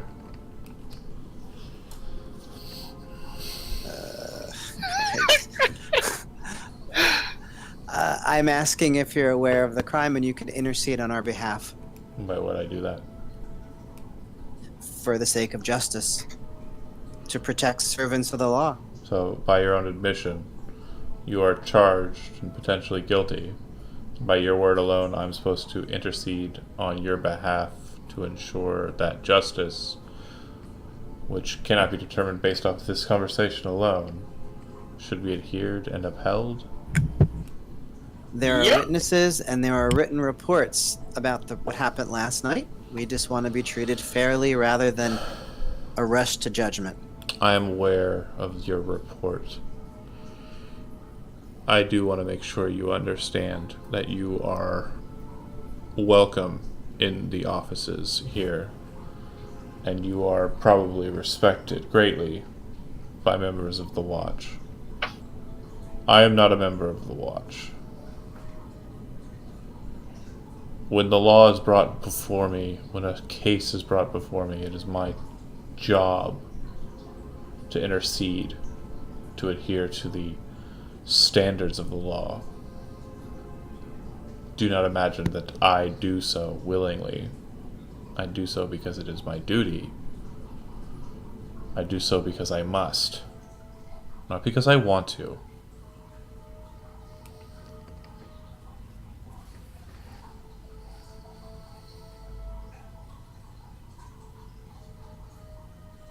Thank you for your time. But he walks away from you. Veteran kind of looks over to you as you kind of turn and look back in, and he kind of goes, I'm sorry. I tried to send somebody out. There was nobody here. I tried to stop what I could. There's no stopping him. You understand. Yeah, I understand. I'm sorry, man. So, I guess if it's possible, I would just want to make sure that he knows what we think really happened. Yeah. From the sounds of it, after you left here, you went and killed the Magier. He says sarcastic. He says it sounds sarcastic. Yeah, right. I mean, that's a hell of a busy night. Right. So good luck. I assume you're heading off that way. I assume so. All right. Well. Yep. Perhaps you'll be called as a witness. Sure. Probably. You head off and head towards the Magier's Tower. Right. You notice that walking down the street, kind of headed in the same direction, is a familiar face. You see the alchemist from the night before, heading towards the Magier's Tower. Ah, okay. And do I recall her name? No. Saer, is that right? You don't recall No, I don't her know her name. So I I would say, I would pursue the fair maiden, warrior, scary person. that damn elf. Yeah. The fair maiden crush you. Yeah, absolutely, the best kind, right? Yeah, the elf approaches you. Okay, so I do see him approaching me, actually. Yeah, I don't think he's trying to hide it. Okay.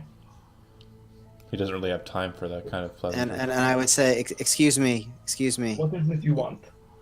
You were such a help last night, with the trouble that we had. My friends and I, we're in our own trouble now. We've been unfairly accused of a crime. Would you be willing to stand as a witness to what happened last night?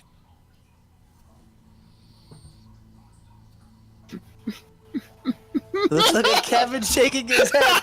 Shut up, Kevin. No.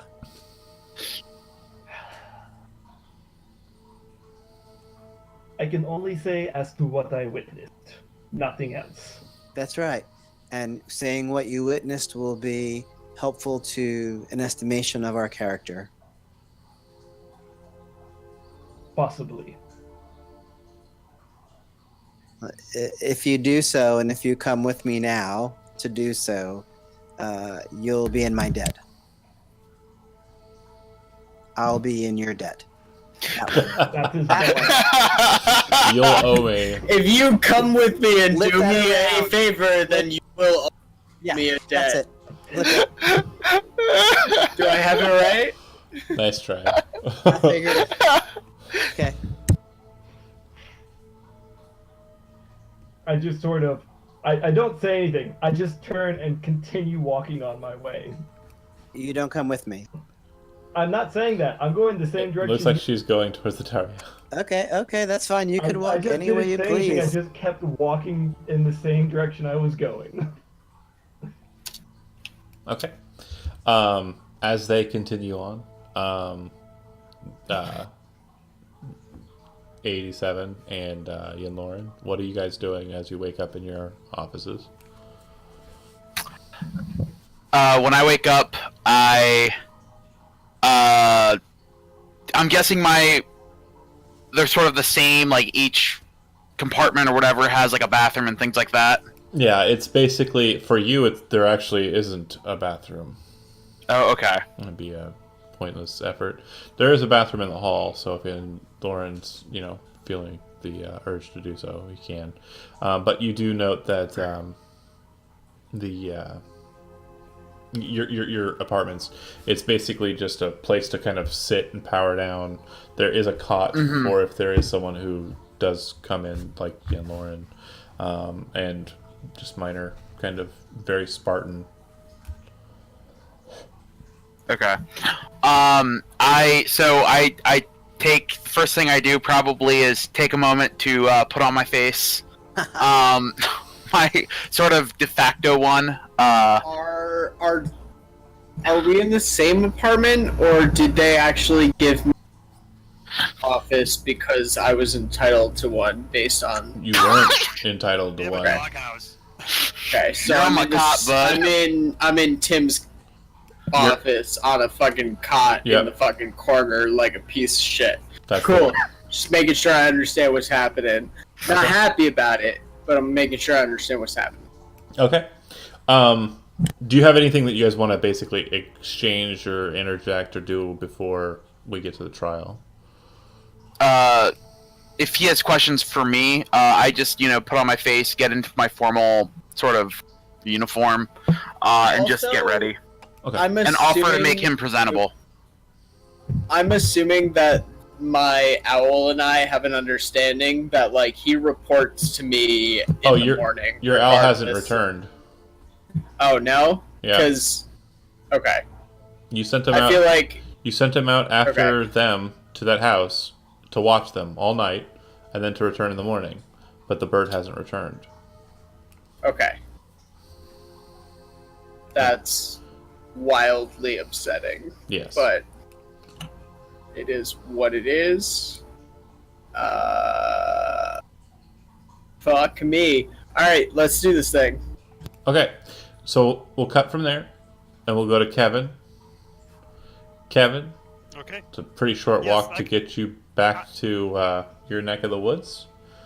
Yep. And I would, like I said, I'd get home and freshen up, and then I would go to court. But this is great because this is like a guy coming to work on Monday, but he has a terrible thing to describe about how he got falsely arrested, got a speeding ticket or something, and they got released, and then he finds out that some really huge ass news is happening, and nobody cares about his shit, and they forget all about it, except for maybe he can explain, well, wait, wasn't that one of those guys from your story, one of those guys that's accused? And then I would, throw some stuff in, because people love gossip, and then I'd clean up and go to this huge trial because he wants to know what the hell is going on. Everybody in court wants to know.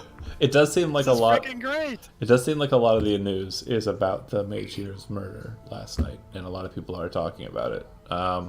But very shortly after you arrive and kind of start to get settled in your duties, your boss, Lord Wellenbart, calls you into his office.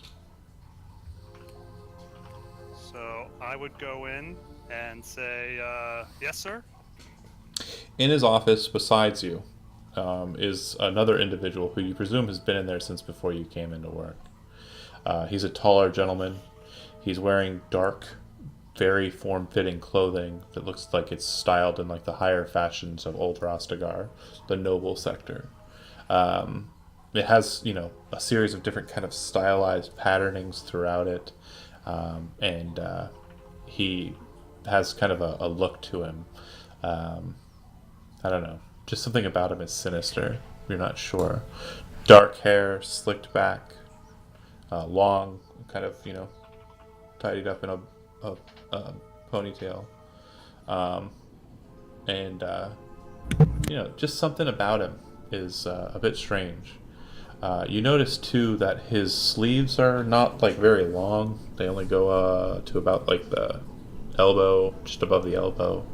And on his left arm, there's a very strange looking tattoo of an angel that appears to have had its wings kind of torn off, like there's like vivisected off of the body of it. And there's red ink all about the tattoo. And Sydney kind of looks to you and says, I understand that you had an eventful evening meeting with Isadora, as you mentioned. Yes, that is correct, sir. From what I understand from my associate, you were detained? Yes, falsely, of course. I tried to run away when all these people from the conglomerate popped up and started, attacking everybody. We have a very important mission for you. Something that we feel you must complete before the day is out. The man looks to you and says, yes, I am very interested in a specific individual, and I need to make sure that she is, well, I need to make sure that she is brought to me of her own free will. You may have seen her last night in your exchange with the young Pendergraph Lord, and you would know her when you see her again. A beautiful blonde woman with mismatched eyes, a strange-looking sword, by reports. Okay, I have one question. Would that have been? There was two of them, weren't It's there? Matt. Only one of them has a Oh, sword. Right? you would say. Well, there were two of them. Yeah, there were two of them. He looks over to. There were two, you say? Any other distinguishing things that they might have that I might know? She no. Mismatched eyes, blonde hair, scar, I think on her neck from the reports. You say there were two? There were two, yes. Well, then One I of them must. had a sword. I must have Rainbow both. sword. You must have both. Boy, that became twice as hard. Is this out of character? Is this a human? Yep. All right, just wanted to know. I figured it was, but wasn't sure. All right. So Her he name wants. Her is name is what? Saer. And Saer. I believe you can find her in Spellmoth, near the Magier's Tower. You will do this? Yes, sir. I aim to please. Very good. Go. So guys, I'd like to say I think we're going to have another cleric die this campaign. Really? And actually, No, Evil you Gilbert. come of your own free will. in actuality, so we've got the trial that's about to basically hit, and it sounds like everyone's basically going to be directed there, except for Brox'gar, Awesome. who is hammering away. honestly, he's basically winning with a lot of his choices so far. So I'm just saying, True. be Could more I like give that, Brox'gar. Could I also try to, if I have any contacts within the court, that I could ask what that gem is that I would trust? That Oh, little sure. stone. Yeah. I would say that there is another attendant, a white gnome, who would tell you that it is what is known as a sending stone. It is activated by a specific command word, but he doesn't know what it is. And you should probably find someone who's a magic user who might be able to more precisely identify what its command word is. That said, he charges you with going and finding the Saer woman and making sure she is brought to Wellenbart's offices. And yeah, it sounds like everyone's going to be kind of going off in that direction. Except for Joe.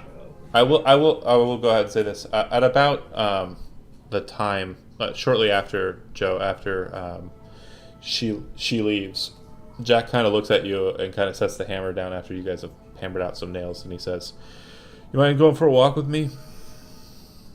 Aye, sure. Just got this gut feeling that I need to be by her side. I don't know what it is. Yeah. I like this train. Let's go railroad.